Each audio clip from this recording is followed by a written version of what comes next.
Hey, good evening, everybody, and welcome to the sixth race of the season for the cNASCAR Chris Cup Series. We are here under the lights at the Chrysler Motor Speedway in Chrysler, North Carolina for the inaugural Chris Cola 300. Seth Cole alongside of Samuel Dyer here this evening to bring you 200 laps at this D-shaped mile-and-a-half racetrack. And Sam, a longer race here for these drivers. They're definitely going to have to pace themselves. They definitely are. This is going to be one of the longer Chris races for us to be watching in the Chris series. And, it's going to be fun to watch these drivers. It's the first time that both of us together, get to broadcast the Chris Cup. It's going to be a fun race to watch, that's for sure. Christopher Morse is going to be the pole sitter for this one. Alongside of him, former winner from Dover, Christopher Takas, who comes in running very well in the point standings. Chris Murphy and Christian Shepard in row 2, completing the rest of your top 5. Defending winner from last week at Pocono in that thrilling last lap pass, Chris M. Scott in the 4 machine alongside of Chris Jones. And we look here through the rest of the field. I would assume, based on what we saw in practice and the grip that these drivers are going to have here under the lights, the cooler track conditions, we're looking more at a fuel strategy race than anything. Yeah, and that's something that is always shown here at this track, is that it's always turns into a fuel mileage race. It's just due to the fact of these cars like to stay on this track and they don't really feel loose or tight. The only time they're really loose is coming off of turn number 4. That's when we could possibly see some cars spinning out. But these cars are usually very stable here, and it just turns into a fuel mileage race at the later part of the race. Of course, with Chris M. Scott taking that checkered flag last time out at Pocono, he comes into this race as your new points leader. Christopher Tate, 2-time winner, is currently second in the points. Chris Roberge in 3rd, Christopher Ritchie in 4th, and Christopher Takas in the 5th position, which I'm looking here, and 3 of those names up there in the top 5 are drivers that have taken checkered flags. So it really is a type of system where you really want to get wins to have yourself up there in the hunt to make it into the playoffs of the Chris Cup standings. Yeah, now is the time to start racing consistent. You've had a couple of races. If you made some mistakes, okay, you can push those out of the way, but you got to start running consistently and possibly get some wins if you want to make it into the playoffs and into the chase. So 200 laps here this evening. And these drivers as well, with the way that the setup is, we're going to see quite a bit of pack racing also. So these drivers are going to have to be aware of that. Make sure that they don't run each other over, because especially if we go into a long run, if those tires start to wear just a little bit, these drivers aren't going to be able to quite approach the corners with the speed they had early on. No, that's something that these drivers are also going to be aware of keeping sure that their tires, they don't wear them down too much, and try to keep it as fresh as possible later on in the run. So it's Christopher Morse there on the front row alongside of Christopher Takas. Both of these guys were really fast in practice as well. I would assume that track position's important, but I almost wonder, with the type of rules package we have, if maybe, just maybe, we're going to see some of these guys that are mid-pack, rear of the field, if we'll see them be able to fight their way up to the front. It's going to be something to watch out for. A lot of machines didn't qualify in the back. We'll have to see if they have the power to make their way through all the lap traffic. As here we go, getting ready to go racing in the Chris Cola 300. We are green for 200 laps. And it looks like we're going to see Christopher Morse up front and getting a great run. That 6 machine is someone to watch out for, being the fastest in qualifying and also the fastest in practice. So that 6 machine is perked up and ready to go. Pulls ahead for the moment by about half a car length down the back straightaway over Christopher Takas. Meanwhile, behind them, you got a battle for 3rd. That's the 3 of Chris Phillip Murphy and the 44 of Christian Shepard. A lot of drivers tonight running some throwback schemes, including that 3 car, throwing it back to Dale Earnhardt Jr.'s All-Star Budweiser game, All-Star game scheme from 2001. But it's Chris Weiser here tonight on that machine. And everyone's kind of starting to single file up. Only action really side by side is for 6th, where Chris Jones going to be able to make the pass in that good old Chris. Old Chris going to the 5th position, actually make that the 6th position as he gets by Chris Otto in the Nation Chris Chevrolet. I wonder if Nation Chris is on your side. Maybe. But he's in that 7th spot, coming off that runner-up finish at Pocono. He almost took the checkered flag there. And one of the most funnest cars that I saw during practice here, running in that 9th position, Chris Hubka in the Crisset Chevrolet, currently running behind Luke Daniels in that number 2 Chris Ford Mustang. Well, up front, the 46 National Chris is going to be pulling up to the lead and making a very clean pass on the 6th machine. That's going to be Christopher Takis up front, and now is just trying to hold off everyone else behind him because everyone else got staying in line and just staying single file with that 44 machine, thinking otherwise, trying to make a pass into 3. Christopher Takis trying to join Christopher Tate as a multi-time winner this season, as Shepard moving into that 3rd spot. A little battle of the brands there. Chris Weiser versus Miller Chris.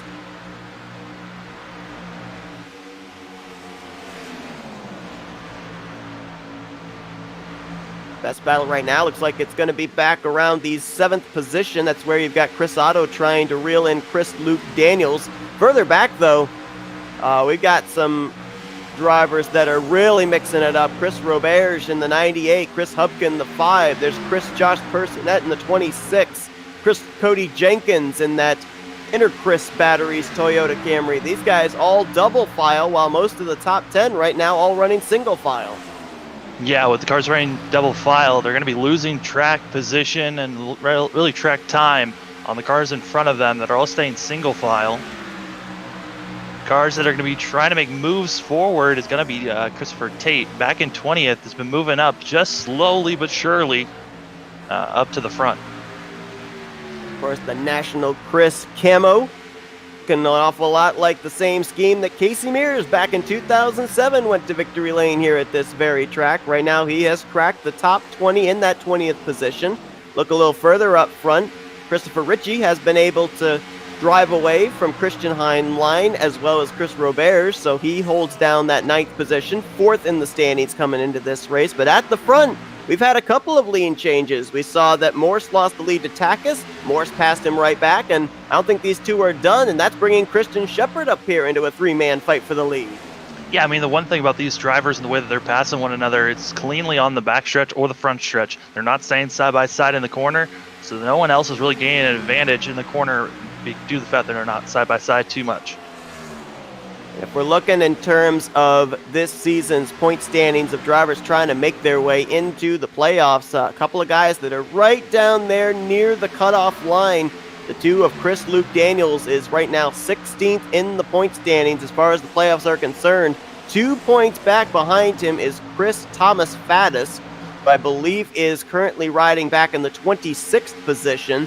So those are the 2 we'd have to really keep an eye on. Another driver that's down near the cut line as well, Chris Newman in the 90 machine. Currently he is in the 24th position, and he's only 3 points ahead of the cutoff line. So on the 90 machine of Newman, really going to need to get a good run today. But it looks like he is kind of in no man's land by himself in the back-to-back. Chris Light Ford currently back there. And that's another thing these drivers need to worry about if we go into a long green flag run, is if some of these guys are not really laying down the lap times as these race leaders, they could find themselves falling a lap down. Yeah, I mean, looking at the drivers that are all the way in the back compared to our leaders, there's almost a full second difference. I don't know if some of the guys in the back had some issues earlier on, or just the pace is just that different compared to all the leaders. Heading on board with the Chris Bull Toyota of Chris M. Scott, last time out's winner from the tricky triangle of Pocono, as he's trying to reel in the top 3. He's got all of them in sight, and right behind him he's bringing the 3 of Chris Philip Murphy along. So the top 5 you could really throw a blanket over, as they're all still separated by less than a second. Less than a second, and honestly, Shepard's the one that looks like has the possibility to make a pass here for second place soon, and just riding along and trying to really hit the marks. It's all about staying consistent here at Charlotte, and you got to wonder when is this 44 going to make the move, and is there going to be any space for this Budweiser or Chris Weiser to make any moves? You've got Takis that's lost a little bit of touch there with race leader Christopher Morse. The battle, as you said, is for that second position. It's interesting too because if you look at the schedule, this is the first time that these drivers are at a D-shaped mile-and-a-half track. They did run Las Vegas earlier on this season, which is a mile and a half in length, but it does not have this kind of strange D configuration with the broken tri-straightaway on the front stretch. So first time at this configuration for these guys, and we're starting to see especially who really has been able to take to it early on. Looking at the car that's all the way in last place right now, that's Chris Nobbit, and he is extremely off the pace. And just looking at the machine, I think it's just due to the car being just slightly off pace than everyone else. Almost a second slower than our leaders, and honestly, if the way the pace is going, could be a lap down in the next, I would say, 20 to 25 laps. Yeah, the Chris Salta Chevrolet Camaro not churning out the speed that he needs, and also he comes into a rather precipitous area in the point standings, 10th in the points coming into this one, and I believe he is only about 16 points ahead of the top line. The 24 machine and a couple of others had some issue coming off of turn number 4. I think it was, yes, it was two-time winner Christopher Tate involved in that, along with the 24 of Chris Steven Shallak. And also the 98 machine and that Chrissy wow. D machine also involved. All three machines got together, but it was off track. It was in the grass on the front stretch, so there was no caution deemed there. But those three machines all have heavy damage. Roberge, who comes into this race third in points. Tate comes in second in points.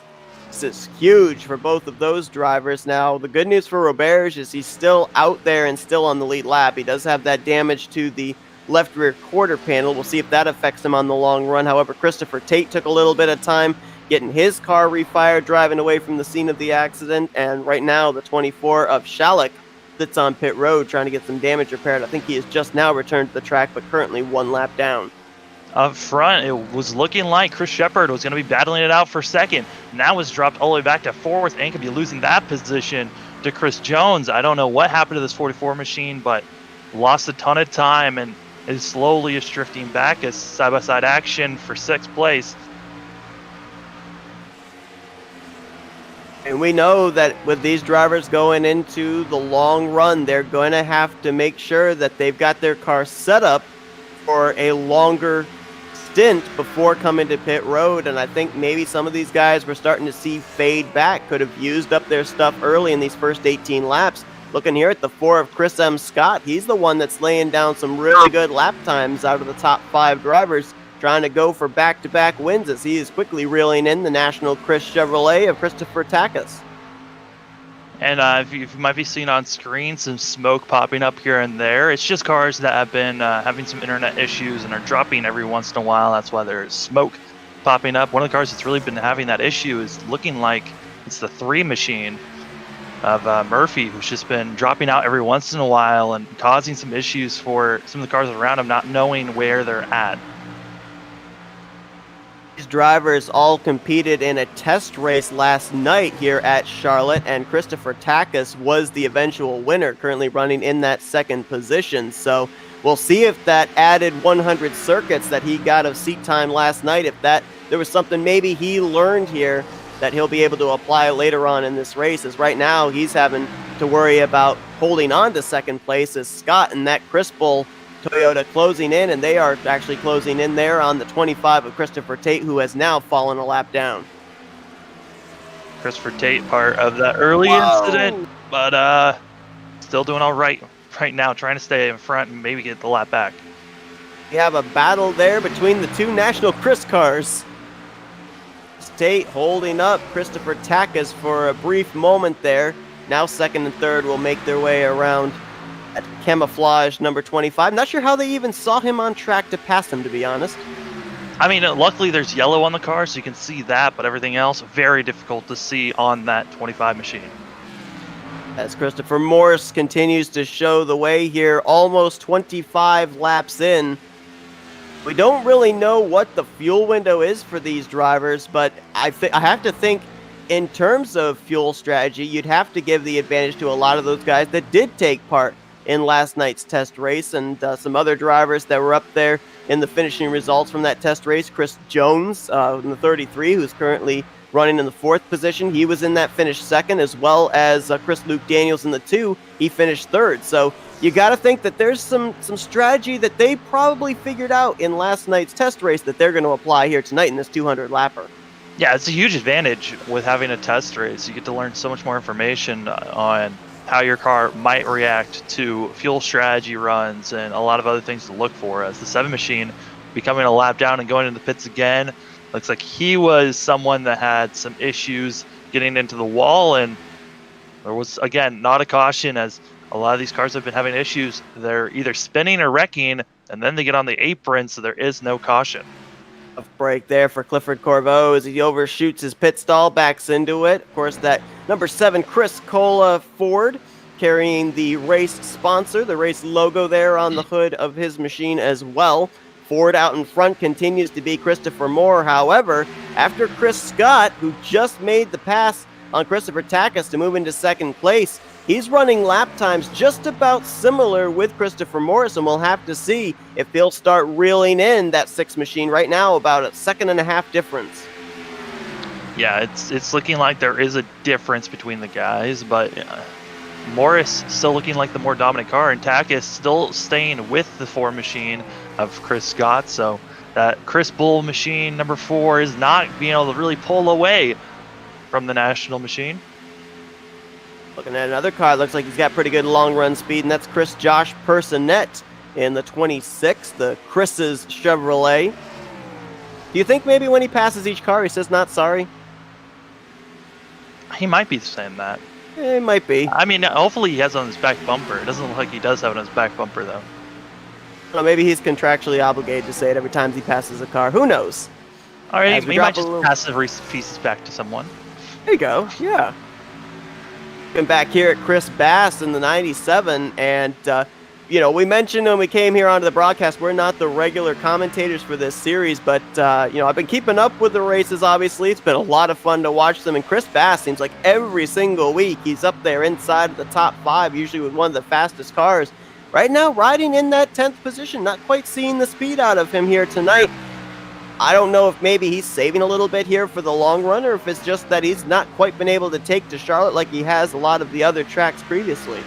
I mean, looking at his lap times, he could be just saving, as everyone else's fastest lap is faster than Bass's time. So that is one thing to look out for, as he is running faster laps than our leaders. So Chris Bass probably was saving up his tires, as he is running just as fast as our leaders, or even faster than them some laps. Currently comes into this race 11th in the playoff standings. Right behind him, you've got Christopher Reese in the Chris Panther, the Kebabby throwback, if you will, on that Chevrolet Camaro. Right now he's in the 11th spot, and behind him, Chris Cody Jenkins in that number 18 Interchris Batteries Toyota Camry. Jenkins coming into this race currently 7th in the playoff standings. So for a lot of these guys here tonight, obviously they want to win, but a lot of them big picture racing as well, realizing that we're nearing the halfway point of the season. They want to make sure they are solidified, whether it be through win or through points, into the playoffs. Looks like Christopher Salem, who was not here at the start of the race, able to get his car fired up in the pits, and now is underway, able to be taken off. So that 27 machine, many laps down, but able to be running. Other updates is the 22 of believe that machine had some issues, had to come into the pits and get repairs done. Kristen Heimlein, who comes into this race outside of the playoff standings, and really the last couple of weeks he's been very fast, but not getting the run that he was looking for here tonight. Going back to the 27 there of Christopher Salm, that number 27 Chris Royal Ford Mustang probably spent the last 27 laps or so taking a Chris Royal water break. Who knows? Possibly. I mean, came out at the perfect lap to get things fired up on that machine. As Chris Remorse continues to lead the way, and as we were watching him in practice, I was seriously thinking about calling my doctor and asking him about the side effects of Chris, but not sure I'd get a straight answer. I mean, I heard it's pretty good at perking you up, so You never know. A Chris could be helpful for you. I know that Could be. what I usually use is what that 4 machine has with those Chris pulls. Those, I mean, with the way that car's been going, you know it's got wings on there. Chris Bull gives you Chris wings. Not sure what the difference is between Chris wings and regular wings, but obviously everything has to be better with Chris. I mean, I would imagine it's not like buffalo wings, so we have to worry about food that often. There you go. Battle for the 4th position heating up. Chris Jones and Chris Otto, the 33 and the 88. Otto, the runner-up from last time out at Pocono. As you see there, the 98 of Chris Roberge looks like he may have just been on pit road, or no, he's actually pitting now.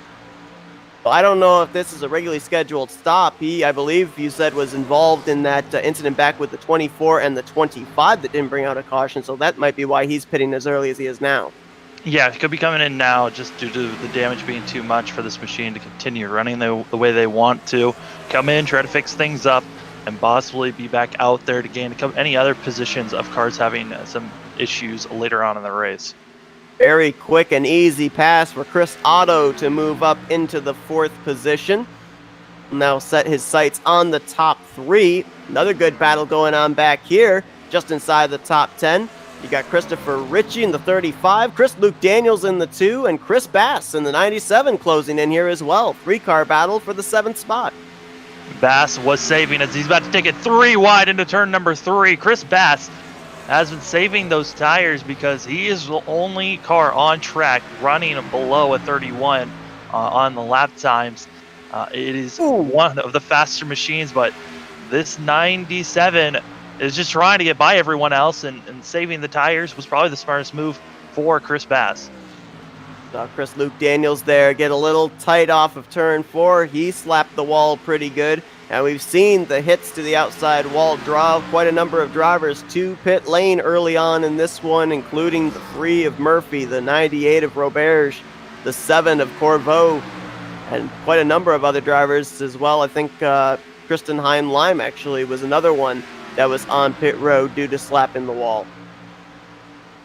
Turn 4, once again, one of those places that is one of the more dangerous spots on the track. You got cars that are trying to push themselves to the maximum that they can, and sometimes you just run out of space and just smack the wall right there. Think about it too, there's like a huge difference between exiting off of turn 2 and off of turn 4. Off of turn 2, you just kind of drive the car straight, but when you come off of turn 4, you're turning the wheel a lot further to the left to be able to make that somewhat 45-degree angle for the first leg of that D-shaped front straightaway. Chris Murphy just got done with the pit stop and is all the way back in 25th. With the length of the pit stop, probably might have been a scheduled stop. We also just saw the Crisco get lapped there, the 13 of Christopher Papa. So right now, 21 cars scored on the lead lap as we are about to complete 40 laps under the green flag conditions. You gotta wonder, when are the drivers gonna think about coming in for pit stops? With us being so green, that's the time to gain or lose time, really. It's fresh rubber is gonna be very helpful for these drivers. I expect everyone, if there's a caution, everyone's gonna come in, get new fresh rubber, just because of how much of a drop-off the tires are after just 10 laps or even 5 laps here at Charlotte. Take a look here. This is not a battle for position. The 72 of Chris Edwards and the 24 of Chris Steven Shalleck. Shalleck is a lap down, but you've got 2 different versions of Chris Pont, Chris rather, battling it out here on track. You've got, of course, the Rainbow Warriors version there, as well as the flamed version just up ahead. And I was looking at this 24 car that only spent about, I think it was 13 seconds on pit road. Didn't really get a whole lot of damage repaired. With the fresh tires, if this thing does cycle around, I almost wonder if the lap times that Shalleck is putting down, if that might gain him some track position. I don't know, but our leader is now in, and so is Chris Reese. Both drivers coming into the pits on lap 41 for both of themselves. So it looks like pit cycles are beginning to happen. And it'll Well, be fun to watch to see how far some of these guys stretch it, because it will give us a pretty good idea of what the fuel window really is. I kind of thought with it being a 200-lap race, if we might be seeing this as maybe the fuel window or about 50 laps, make it a 3-stop race, but we'll see if anybody can stretch it to 50. Chris Bass also coming into the pits, as well as a few other of Shepard's in. I believe the 12 machine also is in. Right, yep, Chris Thomas Faddis there. Also on the pit lane in the Chris Wizard Ford Mustang. Faddis, who comes into this race 2 points behind the cut line, trying to reel in. I don't necessarily know if they're teammates, but they're both running Penske-related schemes. The two of Chris Luke Daniels. Those are the two right now that are battling for that 16th and final playoff position. Oh no, I think the 5 machine had some issues, as he's been in the pits he just came into the pits about a lap ago, and is still in the pits trying to get repairs done. I see quite a bit of front end damage. Looks like the hood may have been taken off of that car. I saw it looked like some connection issues, but it might have been that he might have spun and it didn't bring out a caution. So it's the 4th incident that has not brought out a yellow tonight, as here comes the race leader, Scott, to pit road, completing lap 44. Scott's coming in probably to grab a couple more of those Crisples and to refuel and get out there and run some faster laps. That 4 machine looking good and promising to possibly have a chance to win this thing. But now with him in the pits, it gives it to the 46 car. You can see the difference between fresh tires and old tires. The 62 of Christopher Reese was on pit road about 2 laps ago, and you see he just blows by Christopher Takis. So we're seeing, in terms of the amount of time you can gain with the fresh Goodyears underneath you. And now, boy, Takis going to have to deal with a lot of traffic. That's Chris Noblet in the 17, who was the last car on the lead lap. Now put him first car 1 lap down. A couple of other drivers just up ahead of him as well. The 71 of Christopher Landy and the 48 of Chris Jonathan Leach. And I asked you this question before we came on the air, but, I kind of have the feeling this 48 should maybe win this race, because this is the house that Chrissy's built. Yeah. Oh boy, Caution. yellow came out. Caution's out, and it might have possibly been for the 62 of Reese. What I see is actually the former leader of Christopher Takis, while coming into the pits, locked up the brakes, smacked the inside wall, and then actually was stopped on course, missing pit road. Oh my goodness, and this is huge, because it's happening right in the middle of green flag pit stops. Right now, only 12 cars scored on the lead lap. Obviously, a lot of those lap down machines will get to take the wave around, but let's go back and see what happened here.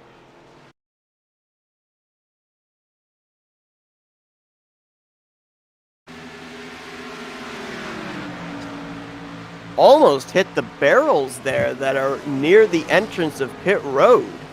Yeah, just locked up the brakes, came in, smacked the wall on the left side, and then decided to back up, and it almost took out Chris Jones, who was thinking about coming in, and decided not to.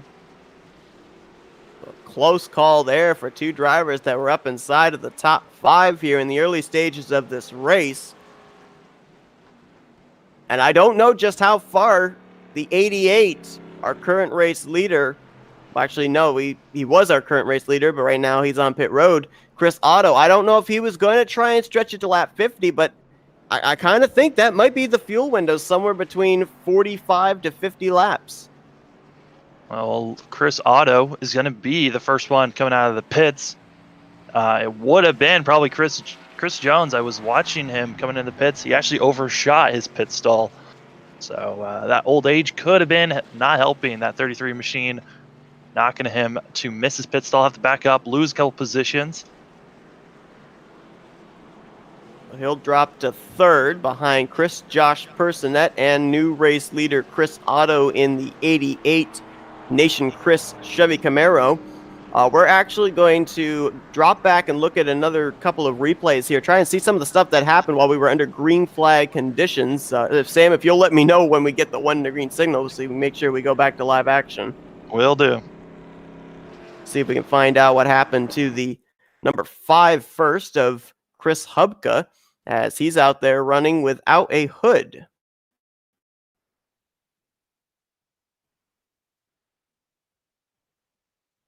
And looks like it may very well have been on lap 40 when he had his issue.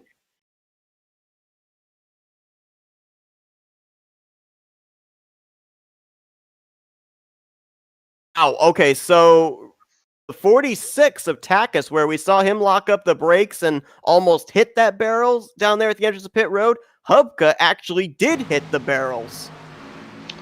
It's just showing how dangerous it is on a green flag run to come into those pit stops is so difficult. I mean, almost every track, it seems like someone's making a mistake coming into the pits. That time, a couple of machines struggling to get in, and some survived and some did not. Was trying to give some room there to Chris Thomas Faddis in the 12 machine, and unfortunately, when he tried to turn it back to the left, the car just would not turn. So a tough break there for the driver of the 5 machine. We're going to go back now and see what happened to multi-time winner this season, the 25 of Christopher Tate. Now, obviously, this one was way back near the beginning of this race, but it did not bring out a caution. So know that Skalik in the 24 and Roberge in the 98 were involved, and it looks like it actually started maybe with the 98 car. Side by side with Hubka at the time. Contact there, maybe a little neck code, sends Roberge into the wall, and then as Tate and Shalik try to go to the inside, they make contact. All 3 spin down into the Roval section in the infield. Well, it looks like all the drivers that were waiting to get the wave around are now taking off. And we are now at the 1 to go. As the drivers are entering turn number 1 to get going here. It's looking like we're going to have about 20 drivers on the lead lap due to the wave around. But a lot of those machines, they're on older tires than everyone else just because they started the pit sequence a lot earlier than that caution came out. And it looks like, I was just quickly looking back about that, what looked like an unscheduled stop for the 22 of Christian Heim line. Looked like it was a regularly scheduled stop for him, so I didn't look like he hit the wall or anything, so a regularly scheduled stop, but that trapped him 6 laps down.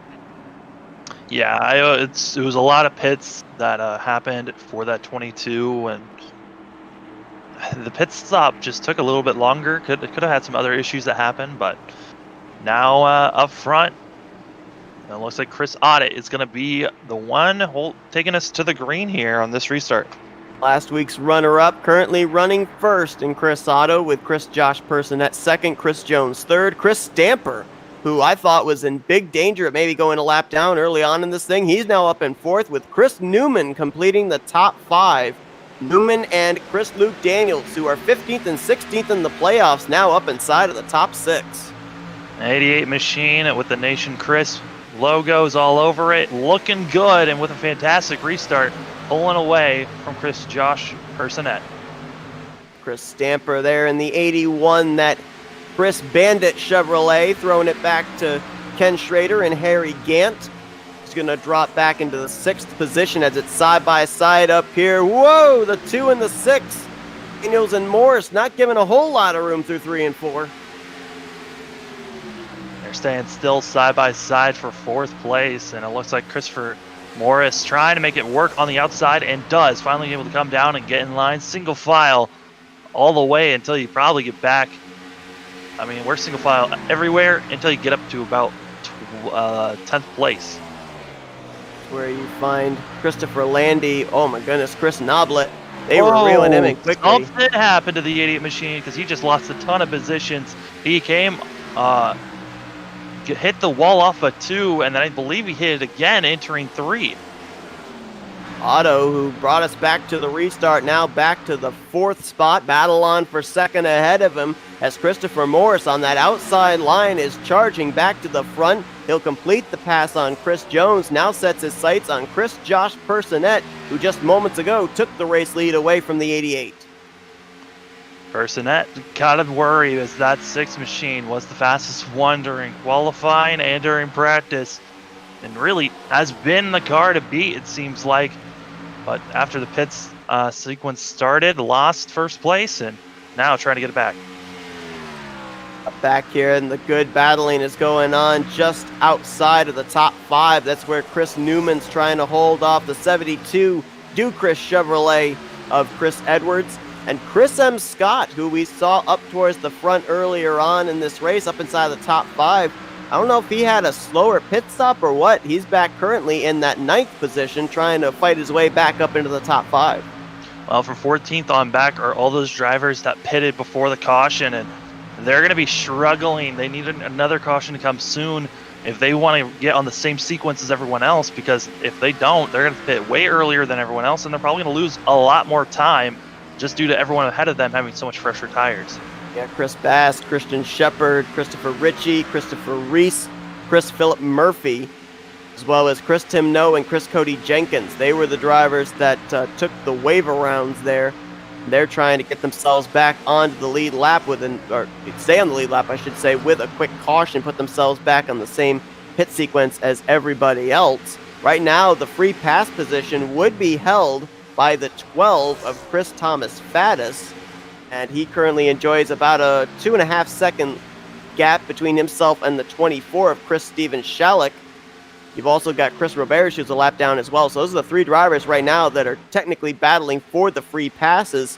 We had a pass for the lead, and it is Morse back out in front. Yeah, Chris Morris made that pass about 2 laps ago, and now Personette really being challenged by Jones, and Jones looking like the faster car here, but Personette able to hold strong on the outside for now. Jones and Personette at the line. Give it to Jones just by maybe a nose. Literally a nose, because there's a face on the front of that car as he's going to move into that 2nd spot. Now we'll see if Jones has the car to reel in Christopher Morse. I mean, Morse has been able to pull away no matter who's been running in 2nd, but it's the highest we've seen that 33 in the field so far tonight. I think the smartest move for the 33 is maybe not to push his car that much. Try to save his tires for later in this run and then run down the 6 machine, as Morris could be trying to use up too much stuff trying to pull away from all the drivers behind him.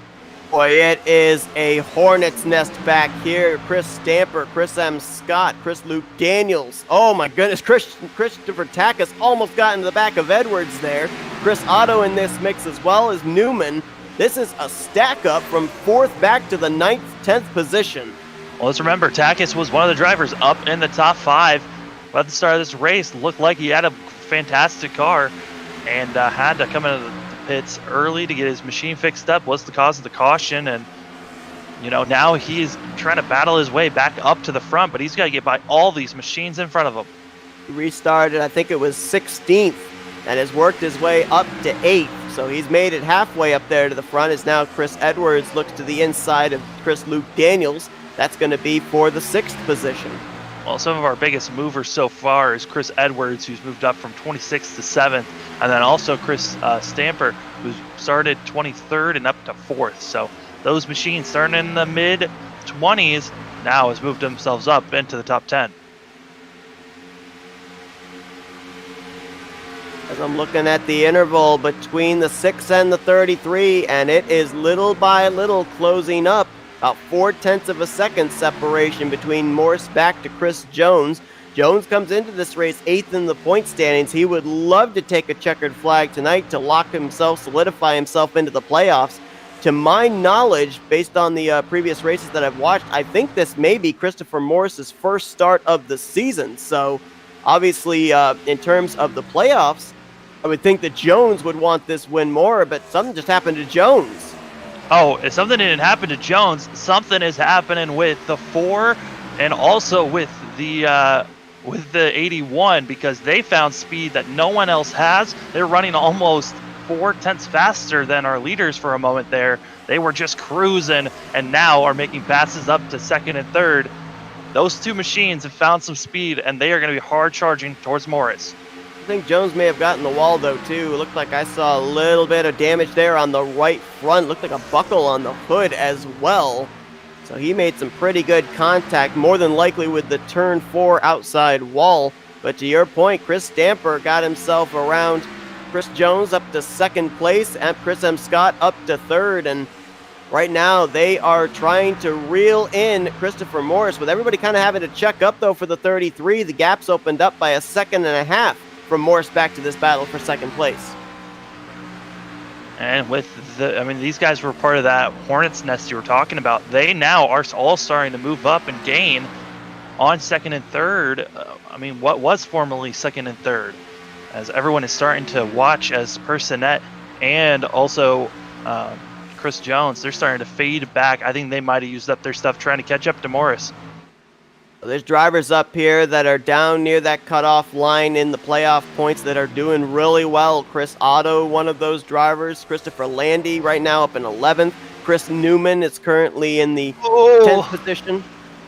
Chris Edwards was decided to put his car just a little bit on the apron, maybe too much, and that's going to cost them greatly, as he was thinking about making a pass on Personette and might be losing even more positions just because of that entrance into turn 3.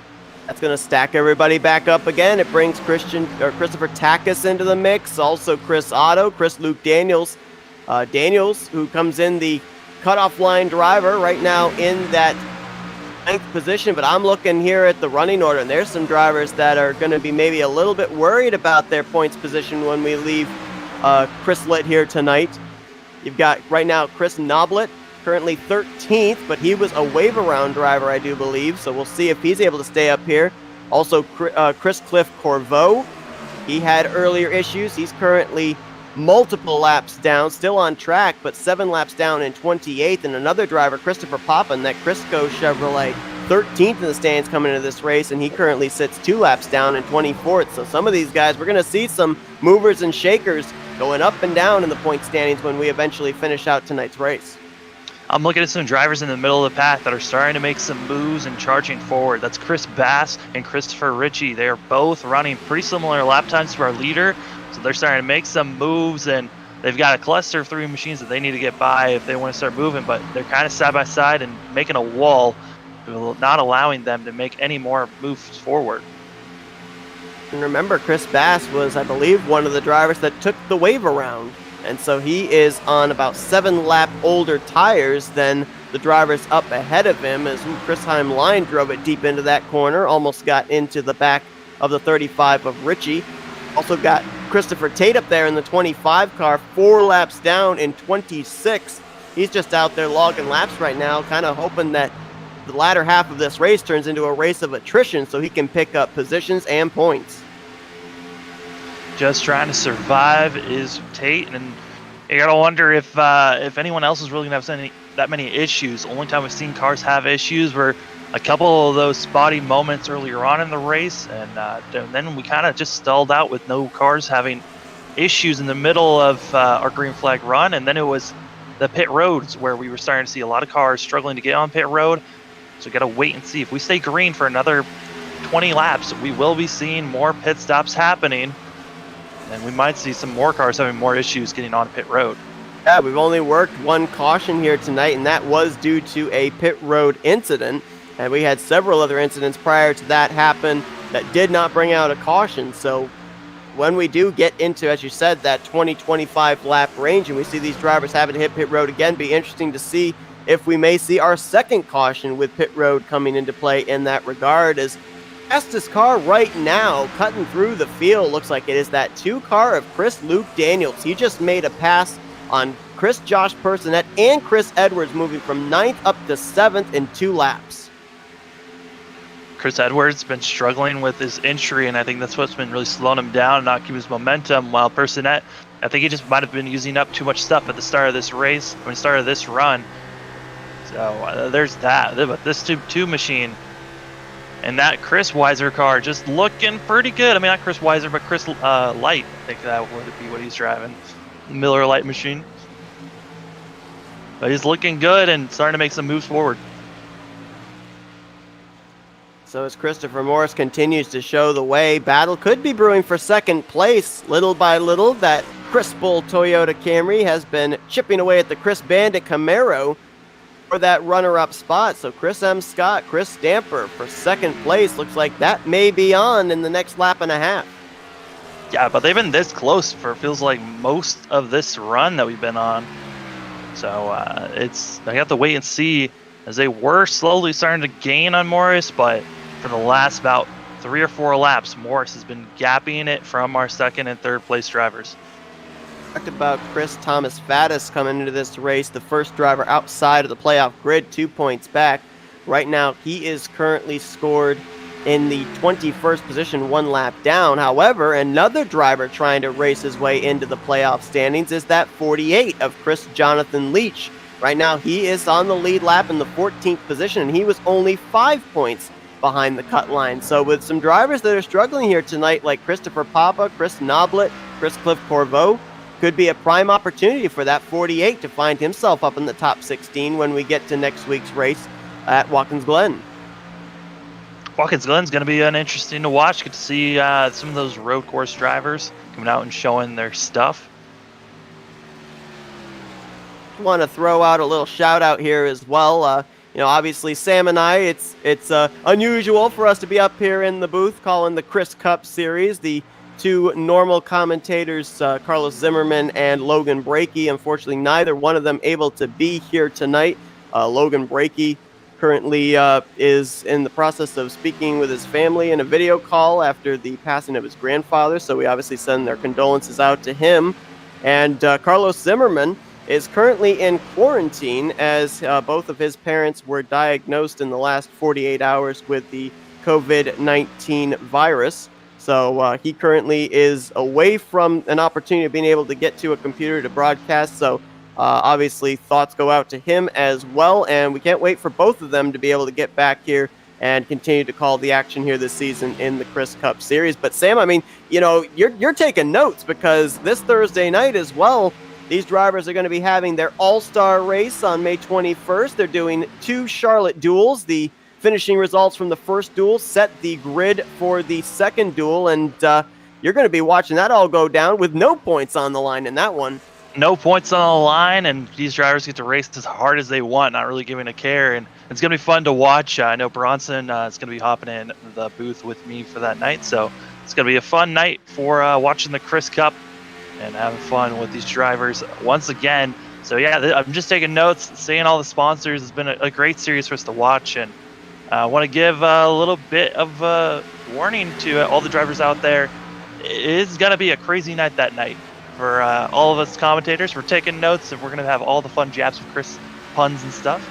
But on track right now, all the drivers that were part of that pitted before that first caution, they're now starting to come in, and they're all either a lap down or 2 laps down, so you got to be aware. Pits are about to really start to shuffle up the whole entire field in the next 5 to about 9 laps. Christian Shepard and Chris Roberge were just on pit road. Some other drivers as well. One of them, I believe, would be one of the first we'd see out of this lead group, the 3 of Chris Philip Murphy, who's been out there for 44 laps. We saw this battle here going on for 14th, 15th, and 16th. Chris Timno just moved his way up into the top 15. That Chris Ford Mustang throwing it back to the Dale Jarrett Nestle Crunch car. And that car all of a sudden is showing some really good speed here on the long run. I believe he just ran the fastest lap of the race, and caution is out. It's Chris Stamper and the 81 who was running in, I think, the second position at the time. Stamper running low and getting passed by a lot of machines. Yeah, he has no hood on that car. It was a big lick that 81 machine took. And the 2 drivers that did not want to see that were Christian Shepard and Chris Roberge. With Stamper. It was with the, I believe, the 27 that got loose off of 4, took his car off course, and when it gained back on track, the 81 machine had nowhere to go. It's Christopher Solom who Oh, missed the start, and I think that it car was might have gotten actually aired. Scott. It was Scott that was hit by the 27, and then the 81 had nowhere to go on Scott. Oh my goodness. Let's Our look and top see what two happens here. heavily damaged. See, the 27 gets some air there. Oh my goodness, you're right. It was Scott who clobbered the 27, sent him in the air. Fortunate timing for two drivers that were running at the time in the second and third position. Now, Scott is still out there. The whole front end of the car is gone.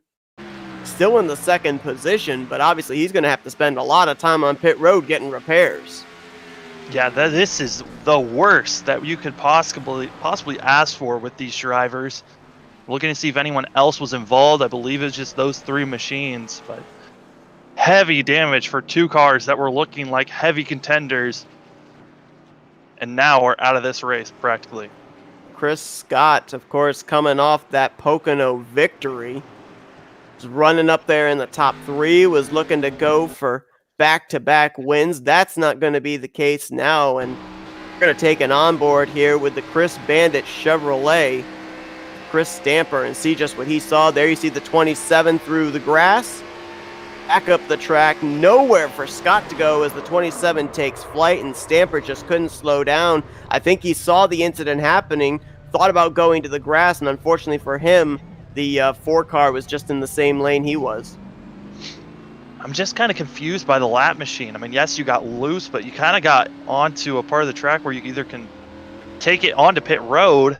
Yes, you're going to be driving through the grass. You might hurt yourself that way, but it might be better to take it to pit road than to throw it back onto the track. But a very dangerous did he situation. have a choice? Because that car got airborne. He hit the rumble strips where the Charlotte Roval goes through the infield grass. And I almost wonder if when the car took air, if maybe he was along for the ride and it overcorrected itself when it finally came back and landed on all 4 wheels.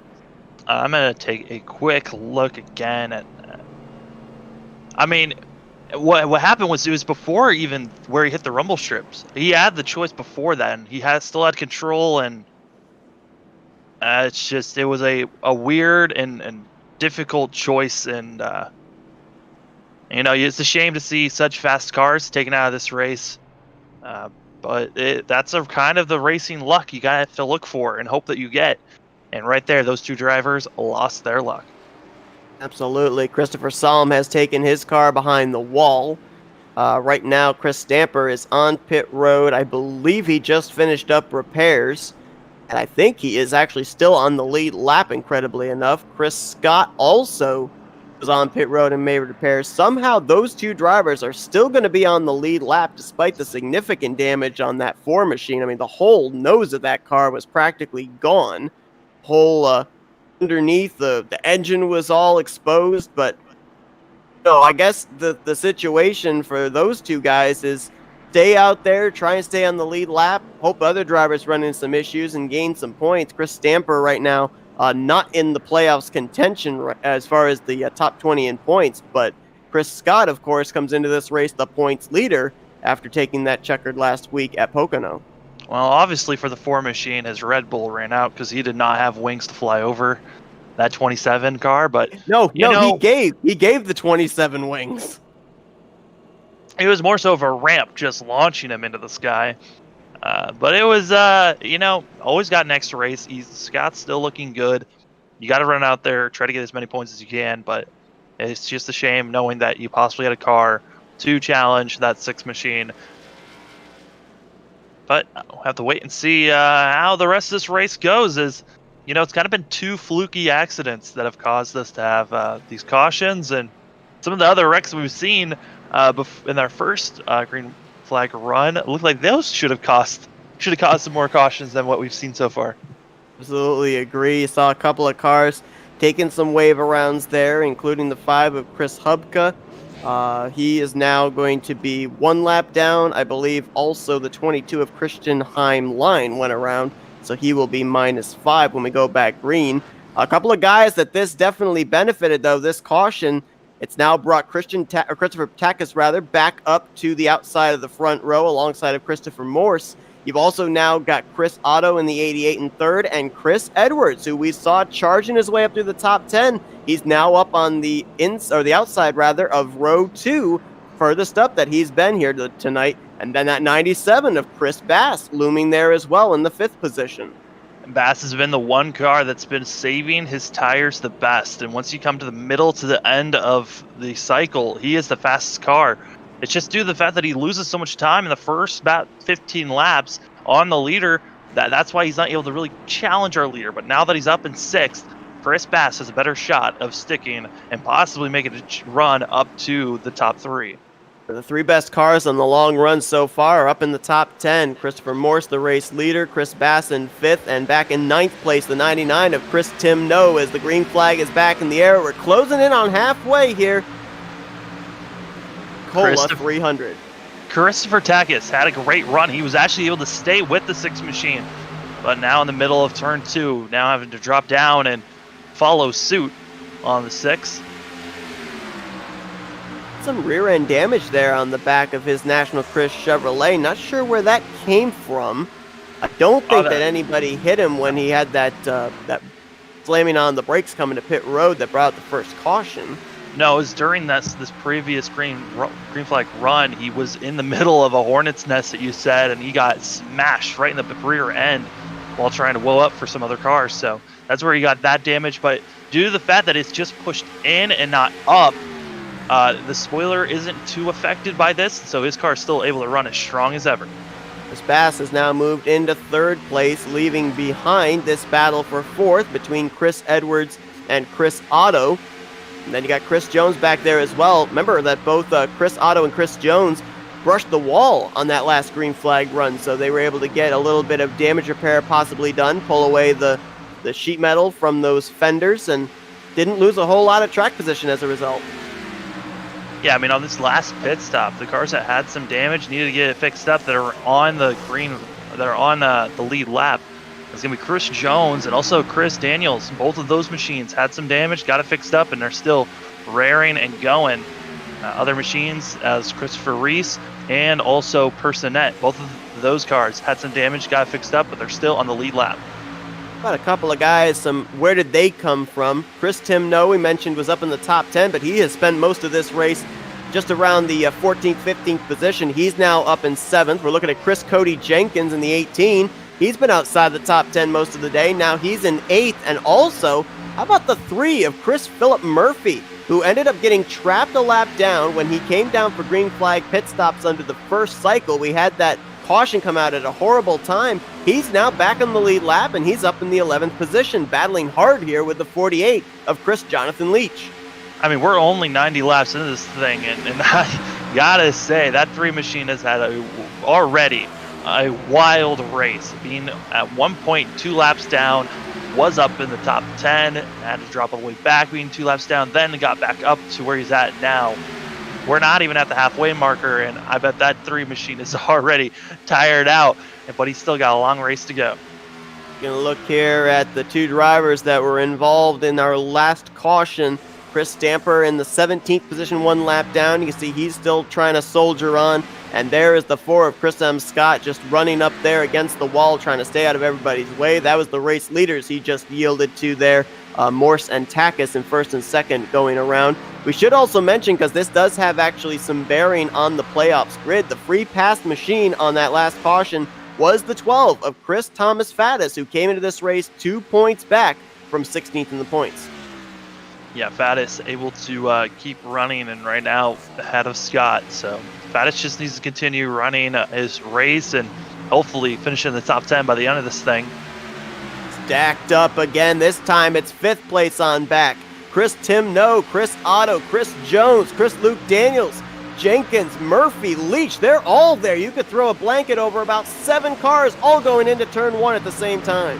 This is one of those moments where you're kind of just holding your breath. They are so close to one another that one mistake by one car could cost almost 5 to even more drivers just issues for the rest of this race. So you got to hope that everyone around you is going to be racing as clean as possible, keeps their car not tight nor loose coming off of 4. But so far, they're doing a great job, even though it is very packed up here in the top 10. How close they're racing, something we haven't kind of brought into play as far as the commentary is when you're running behind somebody like that, you've got their dirty air, and that's going to make the car even tighter. And we've seen drivers by themselves go up and hit the wall off of 2 and 4. Being in somebody's draft doesn't help that. No, it really doesn't. It's pulling you in with too much speed. You have to let off, or sometimes you just plow up into the outside lane. So you got to be careful with drafting with someone as much as they are, as all these guys are starting to single file up. That's probably the smartest thing to do, but you might be losing time on the cars in front of you. There, Chris Cody Jenkins was not able to hold his car on the inside line. He dropped from 8th all the way back to 12th. He now has that 28 behind, or no, sorry, 25 rather, of Christopher Tate. And I'm looking at a couple of these guys that have had some issues early on the first half of this race that are running laps down. But if we get some more cautions, there's some drivers like Chris Steven Shalleck, who was involved in that incident back, I think it was on lap 25, that didn't bring out a caution. He's still only a lap down in 21st. Chris Roberge is only 2 laps down in 24th. And I even think that Christopher Tate, depending on when cautions fall, maybe the ability to take a few waiver rounds, if we continue to see a couple more cautions here in the second half of this race, we could see that 25 car maybe back on the lead lap. Yeah, Tate, based on his lap times, he's running just as fast as the top 5 cars. So he has the pace after getting his car fixed up. Got to give credit to all the cars that are still running. I mean, we've got 28 of 29 still racing. Only Christopher Solom, who's a part of that last caution that we had, is the only car that is retired from the race. So give credit to all the drivers still sticking it out, even though some of them might have a lot of damage. But a lot of other cars have just been coming in, fixing up their cars every lap, trying to get it just as fixed up as possible while only being a couple of laps down. Right now we have 19 cars that are on the lead lap. Christopher Landy, the last of those, in the 71. And I think that both he and Faddis, who is just up ahead of him, they are in the 18th and 19th position. They're going into turn 1 now. Race leader is hitting the start-finish line now. So based on the lap times, we could end up having drivers on the tail end of the lead lap get reeled in by race leader Christopher Morris very, very soon. Yeah, it's getting close for these drivers. They were on the tail end of the lead lap, and the way that they've been battling it out back and forth, they might be dropping back even quicker with staying side by side.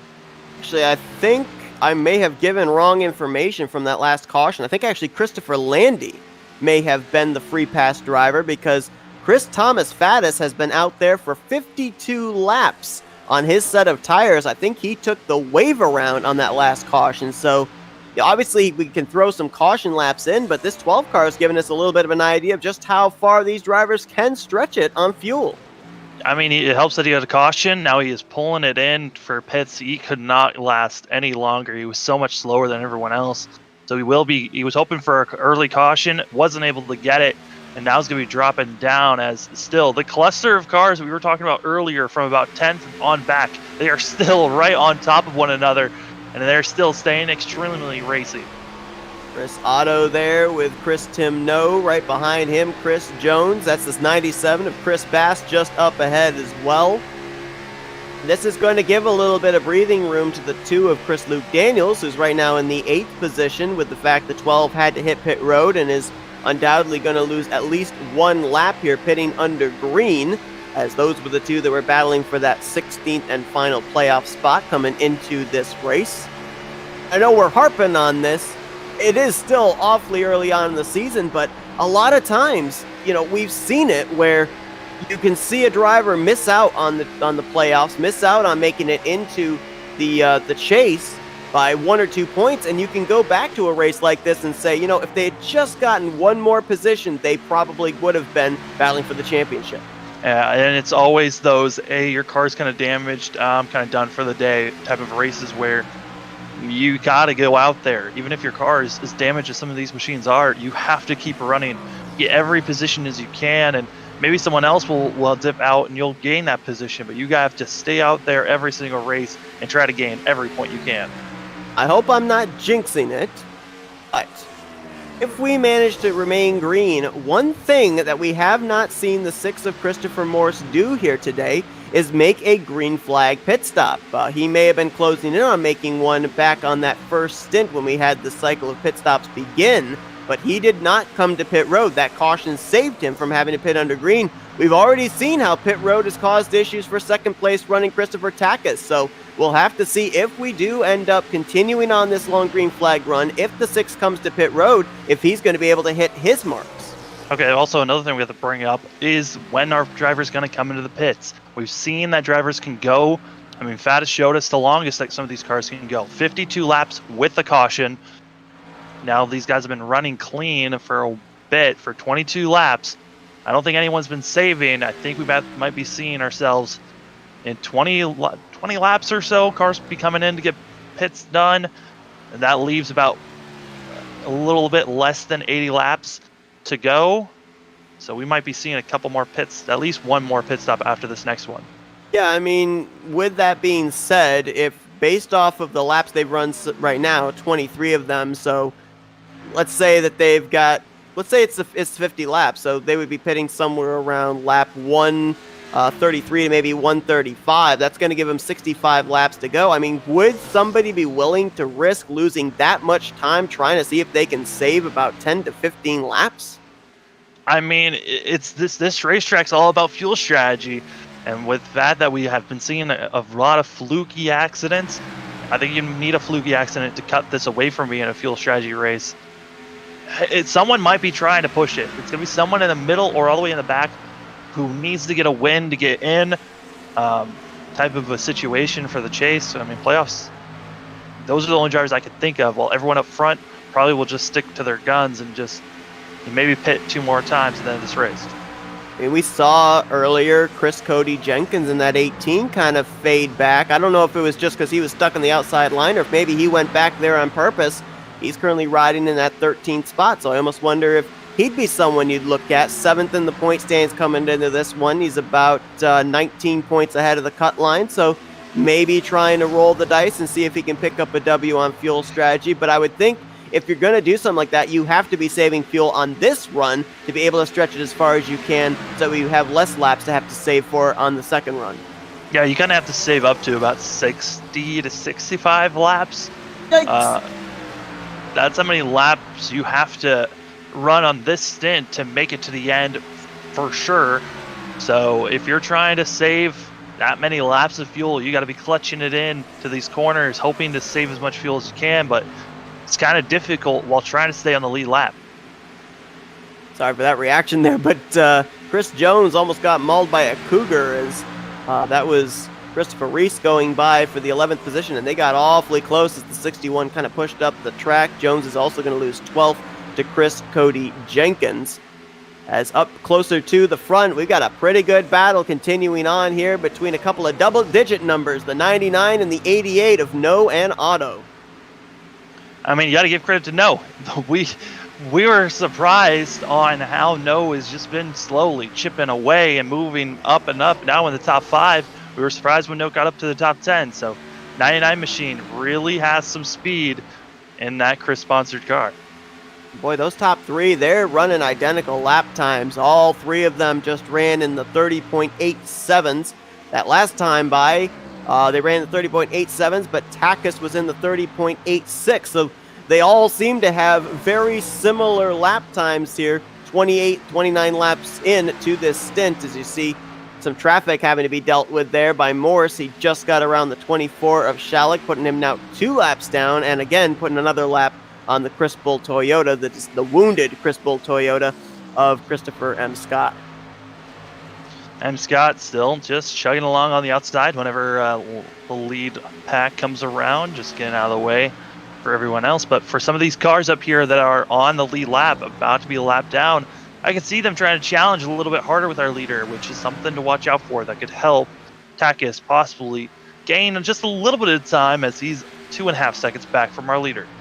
So there, Chris Stamper, who was involved in the last caution, he's now going to fall officially a lap down. Currently still riding that 17th position. The whole hood is gone on that machine, in the Chris Bandit Camaro.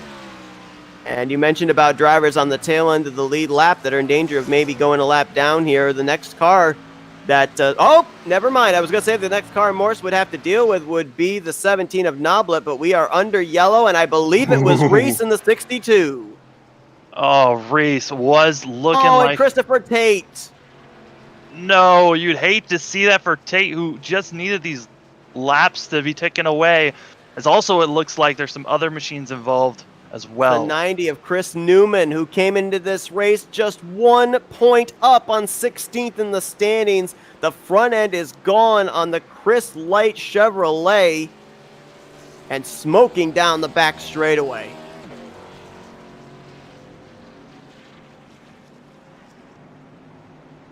And I believe this may have started with Christopher Reese, who had just moments ago worked his way up into the 11th position.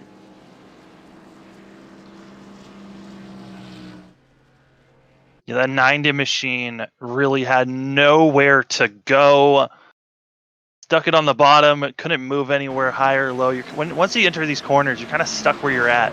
It's difficult to change positions, and I ran right into both machines that were already spun out there. Well, you could see he was hard on the brakes, just saying, please stop, and just it would not slow for him.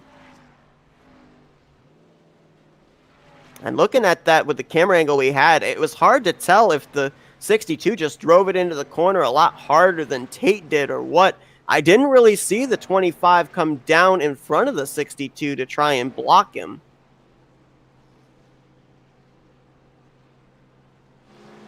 I think it was just the closing speed was so different, and the entry was so odd for both of them. They were not expecting to hit one another. They were both going for the same real estate, and there was no space for either of them.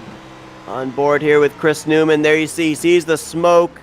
Cars drift down the track. He was already committed to the bottom, and just the car would not stop. He was hard on the brakes. You could clearly see the white smoke coming out from underneath the front tires, but all they did was slide, and a lot of damage there to that Ford Mustang. And see if Newman can keep going. I mean, at this point, he really has to with the situation he's in the standings. But we will see what the end result is going to be for the 90 car. Tough break for Newman, who I don't think has even hit pit road yet. He is just now coming down to pit road to the attention of his crew. Free pass car after all this, I do believe, is going to be the 24 of Chris Steven Shalleck, who just moments ago got put 1 lap down to by the race leader, Christopher Morse. Leaders did pit. The biggest loser in that national Chris car. It's Chris Takis in the 46. Lost a lot of time, had to get some damage repair on the right side. Still, there was a little bit of damage from that first accident where he smacked the wall, so had to get that repaired a little bit, and now ready to go, but it's going to be pretty far back, still in the top 10, but not up in second. Second's going to be Chris Bass, and then Tim No is going to be in third. So top 3, switching it up a little bit.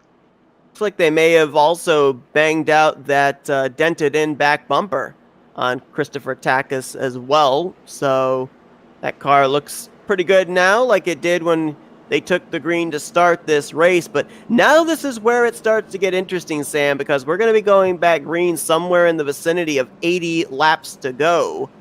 Obviously, I don't think it's possible to save 30 laps of fuel in this, but it is really going to come down to when these drivers decide to make their final pit stop, because, you know, the fuel window is going to open up when we reach lap 150, which is going to be about 30 laps from now. Do they come to pit road then? Do they stretch it as far as they can, which would be about lap 170? I mean, the window's open for these guys to make a strategic move.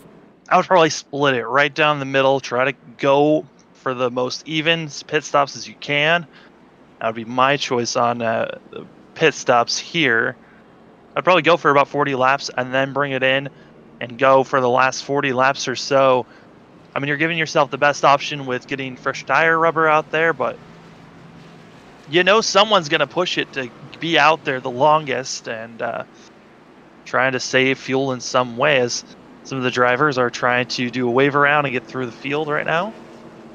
We saw a couple of drivers try some fuel strategy back at Auto Club. We saw them also try some fuel strategy back at Las Vegas. We'll see if that will be the case here in this one. I think that either way, though, whether you decide to short pit or whether you decide to stretch it, you know, with the fact that we've gone into some long green flag runs tonight for all these guys up here inside the top 10, they are going to be ultra aggressive on this restart in case this may be the final restart of the night to make sure they pass as many cars, pick up as many positions as they can before the field starts stringing out.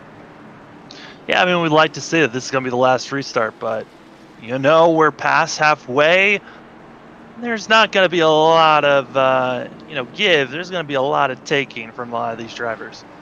Well, the only other mile-and-a-half race winner in the field tonight, Christopher Tate, who took the checkered flag at Las Vegas. He has brought his number 25 into the garage area, so the two-time winner and second in points will finish 28th officially here tonight. Looks like we've got another lap of caution added on, so we'll give you a rundown here. As Christopher Morris, still your race leader. He has been dominant here tonight.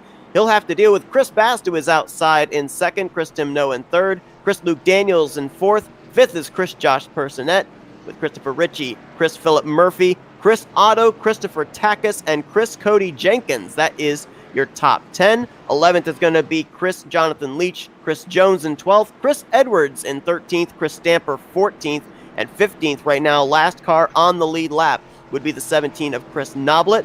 Right now, one lap down, and 16th is Chris Hubka, Chris Thomas Faddis, Chris Roberts, and Christopher Landy. That's 17th through 19th are also one lap down.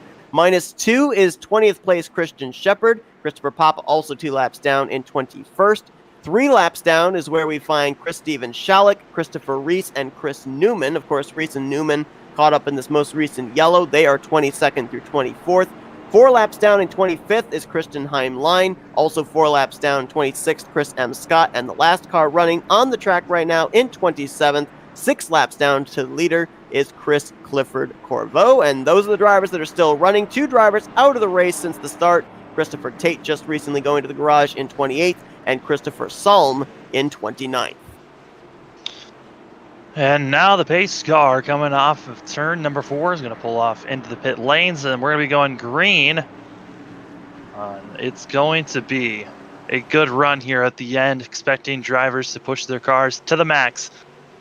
As this possibly could be our last restart if we keep it green. It's going to be a good fuel run to the end, as it looks like Chris Morris, once again, a fantastic jump, and no one else able to stay with him. The only driver we've seen on restart stay with Morris is going to be Takis, who's all the way back in 8th. He is boxed in for sure, as Chris Timno is going to try and clear Bass for second. Does so. Bass tries the crossover. Can he get to the left rear going into 3? Looks like he's there, but maybe not quite. Nope, can't quite make the move for second place. No will hold on to it.